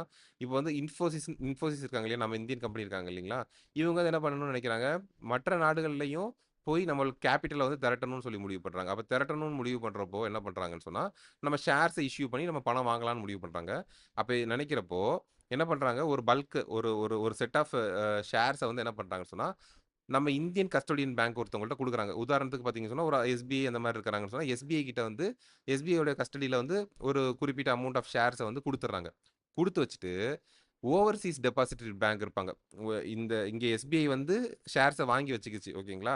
இதே மாதிரி யுஎஸ்லயோ இல்லன்னா வேற நாடுகள்லயோ பார்த்தீங்கன்னு சொன்னா, ஓவர்சீஸ் டெபாசிட்டரி பேங்க் இருப்பாங்க. அவங்க வந்து என்ன பண்ணுவாங்கன்னு சொன்னா, அங்க அந்த நாட்ல குளோபல் டெபாசிட்டரி ரெசிப்ட்டா அத வந்து இஷ்யூ பண்ணுவாங்க. ஓகேங்களா? எஸ்பிஐ வந்து நம்மளுடைய ஷேர்ஸ வாங்கி வச்சிருக்காங்க இல்லீங்களா? இன்ஃபோசிஸோட ஷேர்ஸ வாங்கி வச்சிருக்காங்க பார்த்தீங்களா? அதுக்கு நிகரான குளோபல் டெபாசிட்டரி ரெசிப்ட்ட வந்து ஓவர்சீஸ்ல இருக்கிற ஒரு டெபாசிட்டரி பேங்க் வந்து இஷ்யூ பண்ணிருவாங்க. ஓகேங்களா? அப்ப என்ன ஆகும்? நம்ம இந்தியன் கம்பெனியோடைய ஷேர் வந்து வெளிநாடுகள்ல குளோபல் டெபாசிட்டரி ரெசிப்ட்டா அங்க வந்து ட்ரேட் ஆக ஆரம்பிச்சுரும். இப்ப நியூயார்க்ல ஒரு ட்ரேடிங் இருக்குதுன்னு சொன்னா, எக்ஸ்சேஞ்ச் இருக்குதுன்னு சொன்னா, அங்க வந்து நம்ம கம்பெனி இன்ஃபோசிஸ் கம்பெனியுடைய ஷேர்ஸ் வந்து லிஸ்ட் ஆகி, அங்க யுஎஸ்ல இருக்கிற மக்கள் வந்து அந்த இன்ஃபோசிஸ் கம்பெனியுடைய ஷேர வந்து வாங்கவோ, விக்கவோ முடியும். ஓகேங்களா? வாங்கவோ, விக்கிறதுக்கான ஒரு வாய்ப்ப வந்து உண்டாக்கி குடுக்குது. அது வந்து எது உண்டாக்கி குடுக்குதுன்னு சொன்னா, குளோபல் டெபாசிட்டரி ரெசிப்ட் வந்து உருவாக்கி குடுக்குது. ஓகேங்களா? ஸோ அப்போ இது வந்து ஃபாரின் கரன்சி இந்த குளோபல் டெபாசிட் ரெசிப்ட் வந்து எதில் இருக்கும்? ஃபாரின் கரன்சி இதில் தான் டினாமினேட் ஆகிருக்கும். ஓகேங்களா? ஃபாரின் கரன்சியில் தான் டினாமினேட் ஆகிருக்கும். அதே மாதிரி என்ன சொல்கிறாங்கன்னா, இந்த இங்கே நமக்கு டிவிடெண்ட்ஸ் பே பண்ண வேண்டியிருக்கும். இப்போ இன்ஃபோசிஸ் கம்பெனி இருக்காங்கன்னு சொன்னால் அவங்க வந்து டிவிடெண்ட் கொடுக்கணும். அப்போ டிவிடெண்ட் கொடுக்கணும் அப்படின்றப்போ என்ன நடக்கும்? இந்த கஸ்டோடியன் கம்பெனி இருக்காங்க, கஸ்டோடியன் பேங்க் இருக்காங்க பார்த்தீங்களா, எஸ்பிஐ, அவங்க மூலியமாக அந்த ஓவர்சீஸ் டெபாசிட்டரி பேங்க் இருக்காங்க பார்த்தீங்களா, அவங்களுக்கு வந்து அந்த டிவிடெண்ட்ஸ் போய் சேர்ந்துரும். அவங்களுக்கு அந்த டிவிடெண்ட்ஸ் போய் சேர்ந்துரும். அந்த டிவிடெண்ட்ஸ் எல்லாத்தையுமே நம்ம இந்தியன் கரன்சியில தான் இருக்கும். அந்த இந்தியன் கரன்சியில இருக்கிறத அவங்க வந்து இந்த ஃபாரின் கரன்சிக்கு கன்வெர்ட் பண்ணி, அந்த ஃபாரின் இன்வெஸ்டர்ஸ்க்கு எல்லாத்துக்குமே டிஸ்ட்ரிபியூட் பண்ணி குடுத்துருவாங்க. ஓகேங்களா? ஃபாரின் இன்வெஸ்டர்ஸ்க்கு டிஸ்ட்ரிபியூட் பண்ணி குடுத்துருவாங்க. அடுத்து இதில இன்னொன்னு முக்கியமா என்ன சொல்றாங்கன்னு சொன்னா, இந்த ஓவர்சீஸ் டெபாசிட்டரி பேங்க் இருக்கு பார்த்தீங்களா, அதுதான் நம்மளுடைய ஷேர்ஸ் எல்லாத்தையுமே கையில ஹோல்டு பண்றாங்க. அப்ப அதனால அவங்களுக்கு என்ன இருக்குதுன்னா, வோட் பண்ற ரைட்டும் இருக்குது. நம்ம கம்பெனியுடைய மீட்டிங்ஸ் வர்ற டைம்ல, அங்க ஏதாவது வோட்டிங் பண்ண வேண்டி இருந்துச்சு அப்படின்னு சொன்னா, அது வந்து வோட்டிங் ரைட்ஸும் அந்த ஓவர்சீஸ் டெபாசிட்டரிக்கு இருக்குது அப்படின்னு சொல்லி சொல்றாங்க. ஓகேங்களா? அடுத்து இங்க வந்து பார்த்தீங்கன்னு சொன்னா, ஃபங்கிபிலிட்டின்னு சொல்லி ஒரு கான்செப்ட் சொல்றாங்க. ஓகேங்களா? ஃபங்கிபிலிட்டின்னு சொல்லி கான்செப்ட் சொல்றாங்க. இதுல என்ன சொல்றாங்கன்னு சொன்னா, இது வந்து ஒரு கன்வர்ஷன். அதாவது குளோபல் டெபாசிட்டரி ரெசிப்ட்டா இருக்கிறத நம்ம திரும்பி வந்து நம்மளுடைய ஷேரா கன்வெர்ட் பண்ணிக்க முடியும். ஓகேங்களா? அதே மாரி திடீர்னு பார்த்தீங்கன்னா, வேற யாருக்காவது நம்மளோட ஷேர், இந்தியன் ஷேர வந்து குளோபல் டெபாசிட்டரி ரெசிப்ட்டா கன்வெர்ட் பண்ணணும் அப்படின்னு சொல்லி ஆசைப்பட்டாங்க அப்படின்னு சொன்னாலும், அதுவும் பாசிபிள். ஓகேங்களா? நம்ம ஷேர குளோபல் டெபாசிட்டரி ரெசிப்ட்டாவும் கன்வெர்ட் பண்ணிக்கலாம். குளோபல் டெபாசிட்டரி ரெசிப்ட்ட நம்ம ஷேராவும் கன்வெர்ட் பண்ணிக்கலாம். இது எல்லாமே இந்த ஃபங்கிபிலிட்டி அப்படின்ற கான்செப்ட் மூலியமா செய்யலாம் அப்படின்றத சொல்றாங்க. ஓகேங்களா friends? Next Indian depository receipt. ஓகேங்களா? இது வந்து அப்படியே நம்ம குளோபல் டெபாசிட்டரி ரெசிப்ட் மாரி தான் இந்த இந்தியன் டெபாசிட்டரி ரெசிப்ட்டும். ஆனா, இந்தியன் டெபாசிட்டரி ரெசிப்ட்ல என்ன நடக்குது? வெளிநாட்ல இப்போ யுஎஸ்ஏல ஒருத்தர் இருக்காருன்னா, யுஎஸ்ஏல வந்து ஒரு கம்பெனி, ஆப்பிள் கம்பெனி இருக்குதுன்னு வச்சுக்கோமே ஃபிரெண்ட்ஸ். அவங்க ஆப்பிள் கம்பெனி வந்து நம்ம நாட்ல அவங்களோட ஷேர்ஸ வந்து லிஸ்ட் பண்ணணும். நம்மளோட பாம்பே ஸ்டாக் எக்ஸ்சேஞ்சிலயோ, இல்லன்னா நேஷனல் ஸ்டாக் எக்ஸ்சேஞ்சிலயோ ஆப்பிள் கம்பெனியுடைய ஷேர்ஸ வந்து நம்ம நாட்ல வந்து அவங்க வந்து லிஸ்ட் பண்ணணும்னு ஆசைப்பட்டாங்கன்னா, அவங்க வந்து அத எப்படி லிஸ்ட் பண்ணலாம்? இந்தியன் டெபாசிட்டரி ரெசிப்ட்டா அத வந்து மாத்திக்கிட்டு, ஆப்பிள் கம்பெனி வந்து நம்மளுடைய ஸ்டாக் எக்ஸ்சேஞ்சில வந்து அவங்களுடைய ப்ராடக்ட்ஸ், அவங்களுடைய ஷேர்ஸ வந்து லிஸ்ட் பண்ண முடியும். ஓகேங்களா? அது வந்து இந்தியன் டெபாசிட்டரி ரெசிப்ட் மூலியமா நடக்குது. ஓகேங்களா? ஜிடிஆருக்கும், ஐடிஆருக்கும் அதுதான் டிஃபரன்ஸ். ஜிடிஆர்னா நம்ம ஷேர்ஸ வந்து வெளிநாட்டுகள்ல போய் லிஸ்ட் பண்றோம். ஜிடிஆர் மூலியமா. அதுவே இந்தியன் டெபாசிட்டரி ரெசிப்ட்னா வெளிநாட்ல இருக்கிற கம்பெனி அவங்களோட ஷேர நம்மளோட ஸ்டாக் எக்ஸ்சேஞ்சில கொண்டு வந்து லிஸ்ட் பண்றாங்க. அதுதான் இந்தியன் டெபாசிட்டரி ரெசிப்ட்ன்னு நம்ம சொல்றோம். ஓகேங்களா ஃபிரெண்ட்ஸ்? ஓகே. ஸோ இதுலயுமே பார்த்தீங்கன்னு சொன்னா, நம்ம அதே ப்ரொசீஜர் தான். நம்ம வந்து ஒரு கஸ்டோடியன் பேங்க் கிட்ட நம்மளோட ஷேர குடுத்துட்டு, அதுக்கு ஈக்குவலன்ட்டான ஜிடிஆர்ஸ வந்து ஒரு ஓவர்சீஸ் டெபாசிட்டரி வந்து குடுக்குறாங்க இல்லீங்களா? அதே மாதிரி இங்க என்ன நடக்கும் அப்படின்னு சொல்லி பார்த்தோம்னு சொன்னா, ஒரு ஃபாரின் இப்ப யுஎஸ்ஏல இருக்காருன்னா, யுஎஸ்ஏல இருக்கிறவர் வந்து அங்க இருக்கிற ஒரு கஸ்டோடியன் பேங்க் கிட்ட அவங்களோட ஷேர்ஸ குடுத்துருவாங்க. குடுத்துட்டு நம்ம இந்தியால இருக்கிற நம்ம டெபாசிட்டரி பேங்க் வந்து என்ன பண்ணுவாங்கன்னு சொன்னா, இந்தியன் டெபாசிட்டரி ரெசிப்ட்ஸ் வந்து புரொவைட் பண்ணுவாங்க. ஓகேங்களா? ஸோ இதெல்லாமே எதுல டினாமினேட் ஆயிருக்கும்? இந்தியன் டெபாசிட் ரெசிப்ட் வந்து இந்தியன் ரூபீஸ்ல தான் டினாமினேட் பண்ணியிருப்பாங்க. இவங்களுக்கு வேற என்ன கம்ப்ளைண்ட் சொல்றாங்கன்னு சொன்னா, company must immediately repatriate the funds raised to its home country. இப்போ வந்து ஆப்பிள் கம்பெனி வந்து நம்ம நாட்டுல இருந்து ஷேர்ஸ் மூலியமா பணம் சம்பாதிக்கிறாங்க. பணத்த ரிசீவ் பண்றாங்க அப்படின்னு சொன்னா, அந்த ஃபண்ட்ஸ வந்து உடனடியா அவங்களோட ஹோம் கண்ட்ரிக்கு கொண்டு போயிடணும் அப்படின்னு சொல்றாங்க. ஓகேங்களா? உடனடியா கொண்டு கொண்டு போயிடணும்னு சொல்றாங்க. அதே மாரி cannot be converted back into underlying foreign equity shares. ஓகேங்களா? For at least 1 year. இப்ப நம்ம வந்து இந்தியன் டெபாசிட்டரி ரெசிப்ட்டா நம்ம மாத்திட்டோம். ஓகேங்களா? இந்தியன் டெபாசிட்டரி ரெசிப்ட்டா நம்ம வந்து ஃபாரின் ஆப்பிள் ஷேர வந்து கன்வெர்ட் பண்ணிட்டோம். ஆப்பிளோட ஷேர இந்தியன் டெபாசிட்டரி ரெசிப்ட்டா நம்ம வந்து கன்வெர்ட் பண்ணிட்டோம். 1 இயர்க்குள்ள நம்ம திரும்ப போயி அத வந்து ஆப்பிளோடைய ஃபாரின் ஈக்விட்டி ஷேரா வந்து நம்ம திரும்ப கன்வெர்ட் பண்ணக்கூடாது. 1 இயர்க்குள்ள நம்ம பண்ணக்கூடாதுன்னு சொல்றாங்க. ஓகேங்களா? அடுத்து எக்ஸ்டர்னல் கமர்ஷியல் பாரோயிங்ஸ். ஓகேங்களா? எக்ஸ்டர்னல் கமர்ஷியல் பாரோயிங்ஸ்னா நம்ம ஆல்ரெடி பார்த்த மாதிரி, நம்மளோட இந்தியன் கம்பெனிஸ் இருப்பாங்க. அந்த இந்தியன் கம்பெனிஸ் வந்து வெளிநாடுகள்ல இருக்கிற பேங்க் கிட்டயோ, இல்லன்னு சொன்னா அங்க இருக்கிற ஃபாரின் கம்பெனிஸ் கிட்டயோ நம்ம வந்து கடன் வாங்குறோம். ஃபாரின் கரன்சில வாங்கலாம். அப்படி இல்லன்னு சொன்னா நம்ம இந்தியன் ரூபியிலேயே நம்ம வந்து பணம் வாங்க முடியும். ஓகேங்களா? இதுதான் வந்து எக்ஸ்டர்னல் கமர்ஷியல் பாரோயிங் அப்படின்னு சொல்லி சொல்றோம். இத வந்து எப்படியெல்லாம் வாங்குறாங்க அப்படின்னா, ஒண்ணு லோனா வாங்குவாங்க. ஓகேங்களா? பேங்க் கிட்ட இருந்து லோனா வாங்குவாங்க. அப்படி இல்லன்னா பாண்ட் இஷ்யூ பண்ணுவாங்க. ஓகேங்களா? பாண்ட இஷ்யூ பண்ணிட்டு இந்த இந்த பாண்டுக்கு நீங்க இவ்வளோ பணம் தாங்க. நாங்க 1 வருஷம் கழிச்சு, 2 வருஷம் கழிச்சு நாங்க இவ்வளோ தந்து உங்கள்ட்ட இருந்து வாங்கிக்கிறோம்னு சொல்லி பாண்ட் இஷ்யூ பண்ணுவாங்க. இல்லன்னா டிபென்ச்சர் இஷ்யூ பண்ணுவாங்க. இல்லன்னா ஃபாரின் கரன்சி கன்வெர்ட்டிபிள் பாண்ட்ஸ்ன்னு சொல்றாங்க. ஓகேங்களா? Foreign currency convertible. இந்த கன்வெர்ட்டிபிள் பாண்ட்ஸ் அப்படின்னு சொன்னா என்ன அர்த்தம்? இப்ப இங்க குடுத்திருக்கிற ஷேர இப்ப இப்ப குடுத்திருக்கிற பாண்ட ஷேரா கன்வெர்ட் பண்ணிக்கலாம். இப்ப இன்ஃபோசிஸ் வந்து கன்வெர்ட்டிபிள் பாண்ட்ஸ் குடுக்குறாங்கன்னு சொன்னா, என்ன அர்த்தம்னு சொன்னா, நான் பாண்டா குடுத்துருக்கேன். நீங்க என்ன ஆசைப்பட்டீங்கன்னு சொன்னா, அத வந்து ஷேரா கன்வெர்ட் பண்ணிக்கலாம் அப்படின்றது தான் அதோட அர்த்தம். ஸோ இது ஃபாரின் கரன்சில குடுத்துருக்காங்கன்றப்போ, இந்த பாண்ட் வந்து ஃபாரின் கரன்சில வந்து டினாமினேட் பண்ணியிருப்பாங்க. ஓகேங்களா? ஃபாரின் கரன்சில டினாமினேட் பண்ணியிருப்பாங்க. ஸோ அதுதான் வந்து ஃபாரின் கரன்சி கன்வெர்ட்டிபிள் பாண்டுன்னு சொல்றாங்க. இதுல எந்தெந்த பாரோவர்ஸ்லாம் எலிஜிபிள் அப்படின்னு சொல்லி பார்த்தோம்னு சொன்னா, ஃபாரின் டைரக்ட் இன்வெஸ்ட்மென்ட்ல இருக்கிறவங்க, அப்புறமா போர்ட் ட்ரஸ்ட், அதுக்கப்புறமா units of special economic zones, அதுக்கப்புறமா SIDBI, small industries development bank of India இருக்கிறாங்க இல்லைங்களா? அவங்க, EXIM bank, export import bank இருக்கிறாங்க இல்லைங்களா? இவங்க எல்லாமே பார்த்தீங்கன்னு சொன்னா, இந்த எக்ஸ்டர்னல் கமர்ஷியல் பாரோயிங்ஸ்ல ஈடுபட முடியும். ஓகேங்களா? அதே மாதிரி பார்த்தீங்க சொன்னா, ஒருத்தங்க நம்ம லெண்ட் பண்றாங்க அப்படின்னு சொன்னா, அந்த லெண்ட் பண்றவங்க பார்த்தீங்க சொன்னா, இந்த எஃப்ஏடிஎஃப்னு சொல்றாங்க பார்த்தீங்களா? எஃப்ஏடிஎஃப் கம்ப்ளையன்ட் கண்ட்ரியா இருக்கணும். அதாவது ஆன்டி மனி லாண்டரிங் இருக்குது பார்த்தீங்களா? ஃபினான்ஷியல் ஆக்ஷன் டாஸ்க் ஃபோர்ஸ்ன்னு சொல்றாங்க ஓகேங்களா? ஆன்டி மனி லாண்டரிங் இப்போ ஒரு நாடுகள்லயுமே பார்த்தீங்கன்னா, பெரிய பிரச்சனையா இருக்கிறது வந்து ஆன்டி மனி லாண்டரிங்ன்றது தான் பெரிய பிரச்சனையா இருக்குது. ஸோ அத ஸ்டாப் பண்றதுக்கு நமக்கு இந்த இந்த ஃபினான்ஷியல் ஆக்ஷன் டாஸ்க் ஃபோர்ஸ்லாம் இருக்காங்க பார்த்தீங்களா? இவங்க மூலியமா தான் நம்ம வந்து அத வந்து தடுத்து நிப்பாட்டணும். அப்ப தடுத்து நிப்பாட்டணும்னு சொன்னா, நம்ம ஒரு கண்ட்ரிகிட்ட இருந்து பணம் வாங்க போறோம்னு சொன்னா, அந்த கண்ட்ரி வந்து அந்த மனி லாண்டரிங் பண்றத தடுக்கிற மாதிரி ஒரு கண்ட்ரியா இருக்கணும். மனி லாண்டரிங் பண்றத தடுக்கிற மாரி ஒரு கண்ட்ரியா இருக்கணும். அது இல்லாம மனி லாண்டரிங்க்கு ஒத்துழைப்பு குடுக்குற மாரி ஒரு கண்ட்ரியா இருக்குது பாத்தீங்களா? சில கண்ட்ரீஸ் வந்து மனி லாண்டரிங்க்கு ஒத்துழைப்பு குடுப்பாங்க. அந்த மாரி ஒத்துழைப்பு குடுக்குற கண்ட்ரீஸ் கிட்ட போய் நம்ம வந்து லெண்ட் பண்ணக்கூடாது. பணம் வந்து வாங்கக்கூடாதுன்னு சொல்றாங்க. ஓகேங்களா? பணம் வந்து அதுதான் lenders must be residents of FATF. FATF அப்படின்றது வந்து ஃபினான்ஷியல் ஆக்ஷன் டாஸ்க் ஃபோர்ஸ்ன்னு சொல்றாங்க. அவங்களுக்கு கம்ப்ளையன்ட்டா இருக்கிறவங்களா இருக்கணும்னு சொல்றாங்க. இதுல வந்து பாத்தீங்கன்னு சொன்னா, மினிமம் ஆவரேஜ் மெச்சூரிட்டி பீரியட். அதாவது மினிமம் ஆவரேஜ் மெச்சூரிட்டி பீரியட்ன்னு என்ன சொல்றாங்கன்னா, ஒரு லோனோ, பாண்டோ இஷ்யூ பண்றோம்னு சொன்னா, அது மினிமம் வந்து ஒரு 3 இயர்ஸ்க்காவது வச்சிருக்கணும். ஓகேங்களா? மெச்சூரிட்டி வந்து ஒரு 3 இயர்ஸாவது இது இருக்கணும் அப்படின்றத சொல்றாங்க. ஓகேங்களா?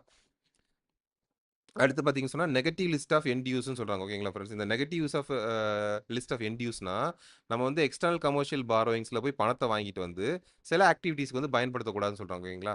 அது என்னலாம் ஆக்டிவிட்டீஸ் அப்படின்னு சொல்லி பார்த்தோம்னு சொன்னா, ரியல் எஸ்டேட் ஆக்டிவிட்டீஸ். நம்ம எக்ஸ்டர்னல் கமர்ஷியல் பாரோயிங்ல பணத்த வாங்கிட்டு வந்துட்டு, ரியல் எஸ்டேட்ல நான் வந்து ஒரு காம்ப்ளெக்ஸ் கட்ட போறேன். அந்த மாரி விஷயத்துக்கு வந்து அவங்க வந்து அந்த இசிபிய வந்து பயன்படுத்தக்கூடாது. அதுக்கப்புறமா இன்வெஸ்ட்மென்ட் இன் கேப்பிட்டல் மார்க்கெட் ஈக்விட்டி இன்வெஸ்ட்மென்ட். இப்போ வந்து ஒரு $5000 வந்து எக்ஸ்டர்னல் கமர்ஷியல் பாரோயிங் மூலியமா ஒரு கம்பெனி வாங்கிட்டு வந்து, அத வச்சு இங்க இருக்கிற இந்தியன் ஷேர்ஸ் எல்லாத்தையும் வாங்கி ட்ரேட் பண்ணிட்டு இருக்கக்கூடாது. ஸோ அது பண்ணக்கூடாது. அடுத்து பார்த்தீங்கன்னா, ஒர்க்கிங் கேப்பிட்டலுக்காக பண்ணக்கூடாதுன்னு சொல்றாங்க. ஒர்க்கிங் கேப்பிட்டல்னா பணத்த வாங்கிட்டு வந்து, இங்க இருக்கிற சேலரி குடுக்குறதுக்கு, இந்த மாரி விஷயத்துக்காக அவங்க வந்து பயன்படுத்தக்கூடாது. அடுத்து பார்த்தீங்கன்னு சொன்னா, ரீபேமெண்ட் ஆஃப் ருப்பி லோன்ஸ்ன்னு சொல்றாங்க. அதாவது என்னன்னா, இப்போ வந்து நம்ம இங்க அந்த கம்பெனி வந்து எஸ்பிஐல வந்து ஒரு லோன் வாங்கி வச்சிருப்பாங்க. எஸ்பிஐல வந்து ஒரு 9%க்கு ஒரு லோன வாங்கி வச்சிருப்பாங்க. 1 இயர் டூ 10 இயர்ஸ்க்கோ வாங்கி வச்சிருப்பாங்கன்னு வச்சுக்கோங்களேன். இவங்க வந்து என்ன பண்ணக்கூடாது, திடீர்னு போய் ஃபாரின் கரன்சி எக்ஸ்டர்னல் கமர்ஷியல் பாரோயிங்ஸ்ன்னு போய் ஃபாரின் கரன்சில போய் பணத்த வாங்கிட்டு வந்து, அந்த பணத்த வச்சு இந்த ஸ்டேட் பேங்க்ல இருக்கிற லோன குளோஸ் பண்றதுக்கு ட்ரை பண்ணக்கூடாது. ஸோ அந்த பர்ப்பஸ்க்காக எக்ஸ்டர்னல் கமர்ஷியல் பாரோயிங்க வந்து பயன்படுத்தக்கூடாதுன்னு சொல்றாங்க. ஓகேங்களா? அடுத்து மேண்டேட்டரி ஹெட்ஜிங் ஓகேங்களா? இது வந்து ஆர்பிஐ என்ன சொல்றாங்கன்னு சொன்னா, இப்ப இந்த இன்ஃப்ராஸ்ட்ரக்சர் கம்பெனிஸ்ன்னு இருக்காங்க ஓகேங்களா? அவங்க வந்து எதுல இருப்பாங்க? ரோடு கன்ஸ்ட்ரக்ட் பண்றது, ஏர்போர்ட்டு, பவர் பிளான்ட்ஸு ஓகேங்களா? இந்த மாரி கன்ஸ்ட்ரக்ட் பண்றதுக்குன்னு சொல்லிட்டு இன்ஃப்ராஸ்ட்ரக்சர் கம்பெனிஸ் இருப்பாங்க. இந்த இன்ஃப்ராஸ்ட்ரக்சர் கம்பெனிஸ் வந்து பார்த்தீங்கன்னு சொன்னா, நல்ல millions and millions of dollars, crores and crores of money வந்து அவங்களுக்கு தேவைப்படும். ஏன்னா, ரோடு போடுறது, ஏர்போர்ட்டு, பவர் பிளான்ட் இதுக்கெல்லாம் பார்த்தீங்கன்னு சொன்னா, பெரிய லெவல்ல பணம் தேவைப்படும். அப்போ அந்த பணம் தேவைப்படுறப்போ, இவங்க வந்து எக்ஸ்டர்னல் கமர்ஷியல் பாரோயிங்ஸ் மூலியமா ஒரு ஸ்ட்ரக்சர் கம்பெனி வந்து பணம் வாங்குறாங்க அப்படின்ற பட்சத்தில, ஆர்பிஐ என்ன சொல்றாங்கன்னு சொன்னா, நீங்க மேண்டேட்டரியா நீங்க வாங்குற 70% ஆஃப் பணத்த வந்து நீங்க ஹெட்ஜ் பண்ணியிருக்கணும். ஹெட்ஜ் பண்ணிறணும் அப்படின்னு சொல்றாங்க. ஓகேங்களா? அது எப்போ? அவங்களோட மெச்சூரிட்டி வந்து அந்த மெச்சூரிட்டி வந்து லெஸ் தென் 5 இயர்ஸா இருக்குது. ஓகேங்களா? லெஸ் தென் 5 இயர்ஸா இருக்குது அப்படின்னு சொன்னா, நீங்க வந்து என்ன பண்ணிறணும், கண்டிப்பா 70% ஆஃப் த டோட்டல் எக்ஸ்போஷர வந்து நீங்க வந்து கண்டிப்பா ஹெட்ஜ் பண்ணிறணும் அப்படின்னு சொல்றாங்க. இதுல எதெல்லாம் ஹெட்ஜ் பண்ணுவாங்க? பிரின்சிபலையும் அவங்க இன்ட்ரெஸ்ட் பே பண்ணுவாங்க இல்லைங்களா? இப்ப வந்து எக்ஸ்டர்னல் கமர்ஷியல் பாரோயிங் மூலியமா இன்ஃப்ராஸ்ட்ரக்சர் கம்பெனி வந்து பணத்த வாங்கிட்டு வந்துட்டாங்க. கோடி கோடியா பணத்த உள்ள வாங்கிட்டு வந்துட்டாங்க. அப்ப பணத்த வாங்கிட்டு வந்துட்டாங்கன்னா, அடுத்த மாசத்துலருந்து என்ன பண்ண வேண்டியிருக்கும்? அவங்க வந்து பிரின்சிபலையும், இன்ட்ரெஸ்ட்டையும் திரும்ப பே பண்ண வேண்டியிருக்கும். அப்ப திரும்ப பே பண்ண வேண்டியிருக்கிறப்போ, இது வந்து யுஎஸ் டாலர்ல வந்து அவங்க திரும்ப பே பண்றாங்கன்னா, அந்த ஃப்ளக்சுவேஷன் வரும். ஃப்ளக்சுவேஷன் வரும்போது, ஒருவேள யுஎஸ் டாலரோட ரேட் வந்து ரொம்ப கூடி போச்சுன்னு சொன்னா, நமக்கு வந்து பெரிய நஷ்டம் ஆயிடும். அதனால கண்டிப்பா நம்ம ஹெட்ஜ் பண்ணணும். எதை ஹெட்ஜ் பண்றாங்கன்னு சொன்னா, இந்த பிரின்சிபலையும், இன்ட்ரெஸ்ட்டையும் கண்டிப்பா ஹெட்ஜ் பண்ணியிருக்கணும் அப்படின்னு சொல்றாங்க. ஓகேங்களா? அதே மாரி நேச்சுரல் ஹெட்ஜ் இருந்துச்சுன்னா தேவைப்படாது அப்படின்னு சொல்றாங்க. நேச்சுரல் ஹெட்ஜ்னா என்ன சொல்றாங்க அப்படின்னு சொன்னா, இப்போ வந்து ஒரு இன்ஃபோசிஸ்ன்னு ஒரு கம்பெனி வச்சுக்கோமே. இன்ஃபோசிஸ் வந்து இங்கேயும் நல்லா பண்ணிட்டு இருக்காங்க. இந்தியாலயும் நல்லா பண்ணிட்டு இருக்காங்க. ஃபாரின் கண்ட்ரீஸ்லயும் நல்லா பண்ணிட்டு இருப்பாங்க. ஸோ ஃபாரின் கண்ட்ரீஸ்லயுமே அவங்களுக்கு வந்து ஃபாரின் கரன்சிஸ்ல வந்து ஏர்னிங்ஸ் வந்துகிட்டு இருக்கும். ஓகேங்களா? ஃபாரின் கரன்சில அவங்க வந்து ஏர்ன் பண்ணிட்டு இருப்பாங்க. அப்ப ஃபாரின் கரன்சில வந்து அவங்க ஏர்ன் பண்றதுனால அவங்களுக்கு வந்து இந்த ஹெட்ஜ்ன்ற கான்செப்ட் தேவைப்படாது. ஏன்? அவங்க வந்து ஃபாரின் கரன்சில ஏர்ன் பண்றதுனால, அந்த ஃபாரின் கரன்சிய வச்சு அவங்களால வந்து பேமெண்ட்ட குடுத்துக்க முடியும். ஸோ இத தான் என்ன சொல்றாங்கன்னு சொன்னா, நேச்சுரல் ஹெட்ஜ்ன்னு சொல்றாங்க. ஒரு கம்பெனி இந்தியால இருக்கிற ஒரு கம்பெனி ஏற்கனவே ஒரு ஃபாரின் கண்ட்ரிலயும் அவங்களுக்கு வந்து ஃபாரின் கரன்சி வந்துகிட்டு இருக்குது. இந்த ஃபாரின் கரன்சில தான் அவங்க பணமும் வாங்கியிருக்காங்க. எக்ஸ்டர்னல் கமர்ஷியல் பாரோயிங்ஸ்ல இந்த ஃபாரின் கரன்சிய தான் அவங்க வந்து கடனாவே வாங்கியிருக்காங்க. ஆனா, இந்த இந்த ஃபாரின் கரன்சி ஆல்ரெடி வந்து அவங்களுக்கு ஃபாரின்லேருந்து ஏர்னும் பண்ணிக்கிட்டு இருக்காங்க. அப்படின்றப்போ, நேச்சுரலா அது வந்து ஒரு ஹெட்ஜ உண்டாக்கிரும். அதனால அவங்களுக்கு ஹெட்ஜிங் பண்ண வேண்டிய அவசியம் கிடையாதுன்னு சொல்றாங்க. ஓகேங்களா? உதாரணத்துக்கு தான், இப்ப இன்ஃபோசிஸ் வந்து பார்த்தீங்கன்னு சொன்னா, யுஎஸ்ல வந்து நெறைய டாலர்ஸ் சம்பாதிச்சுட்டு இருக்காங்க. அப்ப நெறைய டாலர்ஸ் சம்பாதிச்சுக்கிட்டு இருக்கிறப்போ, இன்ஃபோசிஸ் வந்து டாலர்ஸ்ல ஏதாவது கடன் வாங்கியிருந்தாங்க அப்படின்றப்போ, அத ஹெட்ஜ் பண்ண வேண்டிய அவசியம் இல்ல. ஏன்னா, அவங்க ஏற்கனவே டாலர்ஸ்ல பணம் சம்பாதிச்சுக்கிட்டு இருக்காங்க. ஓகேங்களா? நெக்ஸ்ட்டு ட்ரேட் கிரெடிட்ன்னு சொல்றாங்க. ஓகேங்களா ஃப்ரெண்ட்ஸ். இந்த ட்ரேட் கிரெடிட்ன்றது வந்து எதுக்கு குடுக்குறாங்க அப்படின்னு சொன்னா, நம்ம ஒருத்தர் வந்து இம்போர்ட் பண்றாரு. இம்போர்ட் பண்றப்போ, அவருக்கு வந்து கடன் தேவைப்படுதுன்னு வச்சுக்குவோம். கடன் தேவைப்படுது. அப்போ அந்த இம்போர்ட் பண்றதுக்காக அவர் வாங்குற கிரெடிட்ட தான் ட்ரேட் கிரெடிட்ஸ்ன்னு சொல்றாங்க. ஓகேங்களா ஃபிரெண்ட்ஸ். இந்த ட்ரேட் கிரெடிட் வந்து extended to the Indian importer by an overseas entity. ஓகேங்களா. வெளிநாட்டுல இருக்கிற ஒருத்தர் வந்து நம்மளோட இந்தியன் இந்தியன் இம்போர்ட்டருக்கு வந்து கடன் குடுக்குறாரு. ஓகேங்களா 1. இன்னொன்னு allows the importer to pay for their goods and rate at the later date. ஓகேங்களா. இந்த ட்ரேட் கிரெடிட் இருக்கிறதுனால, இம்போர்ட்டர் வந்து ஓவர்சீஸ்ல இருந்து ஒருத்தர்ட்ட கடன் வாங்கிட்டு, கொஞ்ச நாள் கழிச்சு ஒரு லேட்டர் பீரியட்ல வந்து அவர் வந்து பணத்த கட்டிக்க முடியும். இது வந்து 2 விதமா கிடைக்கும் பணம். எப்படி கிடைக்குதுன்னா, ஒண்ணு வந்து சப்ளையர் கிரெடிட்ன்னு சொல்றாங்க. சப்ளையர் கிரெடிட்னா, இப்ப அங்கருந்து ஒருத்தர் வந்து கூட்ஸ் நமக்கு உதாரணத்துக்கு எடுத்துக்கிட்டோம்னு சொன்னா, மொபைல் ஃபோன்ஸ் வந்து ஆ யுஎஸ்ஏலேருந்து இந்தியாவுக்கு வந்து ஒருத்தர் வந்து எக்ஸ்போர்ட் பண்றாருன்னு வச்சுக்கோங்களேன். அந்த எக்ஸ்போர்ட் பண்ற சப்ளையர் இருக்காரு பார்த்தீங்களா ஃபிரெண்ட்ஸ், அவரே வந்து கிரெடிட் குடுக்கலாம் இம்போர்ட்டருக்கு. இம்போர்ட் பண்றவருக்கு நீங்க வந்து ஒரு 2 மாசம் கழிச்சு எனக்கு பணத்த குடுங்க அப்படின்னு சொல்லலாம். இது வந்து என்ன சொல்றாங்கன்னு சொன்னா, சப்ளையர் கிரெடிட்ன்னு சொல்றாங்க. ஓகேங்களா. சப்ளையர் கிரெடிட்ன்னு சொல்றாங்க. இன்னொன்னு என்னன்னு சொன்னா, ஃபாரின்ல பேங்க் இருப்பாங்க பார்த்தீங்களா, அந்த பேங்க் வந்து இம்போர்ட் பண்றவருக்கு கடன் குடுத்து சப்போர்ட் பண்ணுவாங்க. அப்படி சப்போர்ட் பண்றது என்ன சொல்றாங்கன்னு சொன்னா, பையர்ஸ் கிரெடிட் அப்படின்னு சொல்றாங்க. ஓகேங்களா. இதுதான் சப்ளையர் கிரெடிட், பையர்ஸ் கிரெடிட். இது ஞாபகம் வச்சுக்கோங்க. அடுத்து ருப்பி டினாமினேட்டட் பாண்ட்ஸ்ன்னு சொல்றாங்க. ஓகேங்களா. இந்த ருப்பி டினாமினேட்டட் பாண்ட்ஸ் அப்படின்னு சொன்னா, நம்ம நாட்டுல இருக்கிற பேங்கோ, கம்பெனிஸோ என்ன பண்ணுவாங்கன்னு சொன்னா, ஃபாரின்ல போய் பாண்ட் இஷ்யூ பண்ணுவாங்க. அப்படி பாண்ட இஷ்யூ பண்றப்போ, அத வந்து ருப்பியிலே டினாமினேட் பண்ணிருவாங்க. ஓகேங்களா. ருப்பியிலேயே டினாமினேட் பண்ணிருவாங்க. அப்படி ருப்பியிலேயே டினாமினேட் பண்ணிட்டா, இவங்களுக்கு என்ன பிரச்சனை வராதுன்னு சொன்னா, யுஎஸ்டி ருப்பி கன்வர்ஷன் இருக்குது பார்த்தீங்களா? அதுல இருக்கிற பிரச்சனை எதுவுமே வராது. அந்த பிரச்சனைலாம் யாருக்கு போயிரும்? ஃபாரின் இன்வெஸ்டர் இருக்காரு பார்த்தீங்களா? அவருக்கு போயிரும். ஏன்? இவங்க எல்லாத்தையுமே பார்த்தீங்கன்னு சொன்னா, ருப்பியில பே பண்ணிருவாங்க. ஓகேங்களா. இன்வெஸ்டர் என்ன பண்ணுவாரு? Investor buys the bonds in foreign currency. ஓகேங்களா. Receives the interest in foreign currency. ஓகேங்களா. Receives the interest in foreign currency. So நம்ம நம்ம வந்து ருப்பியில தான் பணத்த வந்து பே பண்ணணும். ஆனா அத கன்வெர்ட் பண்ணி ஃபாரின் கரன்சில வந்து அவங்களுக்கு குடுத்துருவோம். ஸோ ஸோ இதனால வர ரிஸ்க் எல்லாத்தையுமே பார்த்தீங்கன்னு சொன்னா, அந்த ஃபாரின் இன்வெஸ்டர் தான் வந்து எடுத்துக்க வேண்டியிருக்கும். ஓகேங்களா? அதாவது இப்ப இன்வெஸ்டர் வந்து பாண்ட வந்து ஃபாரின் கரன்சில வாங்குவாரு. ஃபாரின் கரன்சில வாங்கிப்பாரு. அப்போ அதுக்கப்புறமா இன்ட்ரெஸ்ட் ரிசீவ் பண்ணுவாரு பார்த்தீங்களா? நம்ம வாங்குன பாண்டுக்கு நம்ம இன்ட்ரெஸ்ட் குடுக்கணும். அப்ப இன்ட்ரெஸ்ட் குடுக்குறப்போ நம்ம என்ன பண்ணுவோம்? இன்ட்ரெஸ்ட் வந்து நான் வந்து ஒரு ரூ. 1000 இன்ட்ரெஸ்ட்ன்னு சொல்றேன்னு வச்சுக்கோங்களேன். நான் அவருக்கு ரூ. 1000 இன்ட்ரெஸ்ட்ன்னு தான் சொல்லியிருப்பேன். அவருக்கு வந்து டாலர்ல சொல்லப் போறதில்ல. ரூ. 1000 இன்ட்ரெஸ்ட் தான் சொல்லியிருப்பேன். ஸோ அன்னைக்கு தேதிக்கு ரூ. 1000 டாலரா மாத்துனா எவ்வளோ வருமோ, அத நம்ம பே பண்ணா போதும். நமக்கு இதனால எந்த ரிஸ்க்கும் இல்ல. ருப்பி கன்வர்ஷன் ரிஸ்க் வந்து நமக்கு இல்ல. ஃபாரின் இன்வெஸ்டருக்கு தான் அந்த ரிஸ்க் இருக்குது. ஏன்னா இப்போ வந்து ரூ. 1000 வந்து கிடைக்கும்னு சொல்லி ஃபாரின் இன்வெஸ்டர் வந்து உள்ள வாங்கிட்டாரு. ஆனா ரூ. 1000 மதிப்பு வந்து டாலருக்கு நிகரா பார்க்கிறப்போ ரொம்ப கம்மியா வந்துருச்சுன்னு வச்சுக்கோங்களேன். அவருக்கு கம்மி டாலர் தான் கிடைக்கும். இங்க என்ன சொல்றாங்கன்னு சொன்னா, ரிஸ்க்க வந்து ஃபாரின் இன்வெஸ்டருக்கு வந்து ட்ரான்ஸ்ஃபர் பண்ணிட்டோம் அப்படின்னு சொல்றாங்க. ஓகேங்களா. இதுதான் என்ன சொல்றாங்கன்னா, ருப்பி டினாமினேட்டட் பாண்ட்ஸ் அப்படின்னு சொல்றாங்க. ஓகேங்களா ஃபிரெண்ட்ஸ். ஓகே. வீடியோ புடிச்சிருந்துச்சுன்னு சொன்னா, லைக் பண்ணுங்க, கமெண்ட் பண்ணுங்க, ஷேர் பண்ணுங்க, சப்ஸ்கிரைப் பண்ணுங்க. ஓகேங்களா ஃபிரெண்ட்ஸ். நம்ம இந்த இன்னைக்குள்ள நோட்ஸ் இருக்குது பார்த்தீங்களா ஃபிரெண்ட்ஸ். இந்த நோட்ஸ் வந்து நாளைக்கு வந்து நம்மளோட டெலகிராம் சேனல்ல வந்துரும். ஆ ஸோ டெலகிராம் சேனலோட லிங்க் வந்து பார்த்தீங்கன்னு சொன்னா, டிஸ்கிரிப்ஷன்ல இருக்குது. ஓகேங்களா ஃபிரெண்ட்ஸ். அதே மாரி நமக்கு கான்டாக்ட் பண்ணணும் அப்படின்னு சொன்னா, நம்ம மெயில் இருக்குது. sudagar@kalaisari.online. ஓகேங்களா ஃபிரெண்ட்ஸ். இந்த மெயில் ஐடியில நீங்க கான்டாக்ட் பண்ணுங்க. உங்களுக்கு ஏதாவது குவெரி இருந்துச்சுன்னு சொன்னா, நீங்க வந்து இதுல சொல்லலாம். ஓகேங்களா friends. Okay. Thank you friends. Thank you.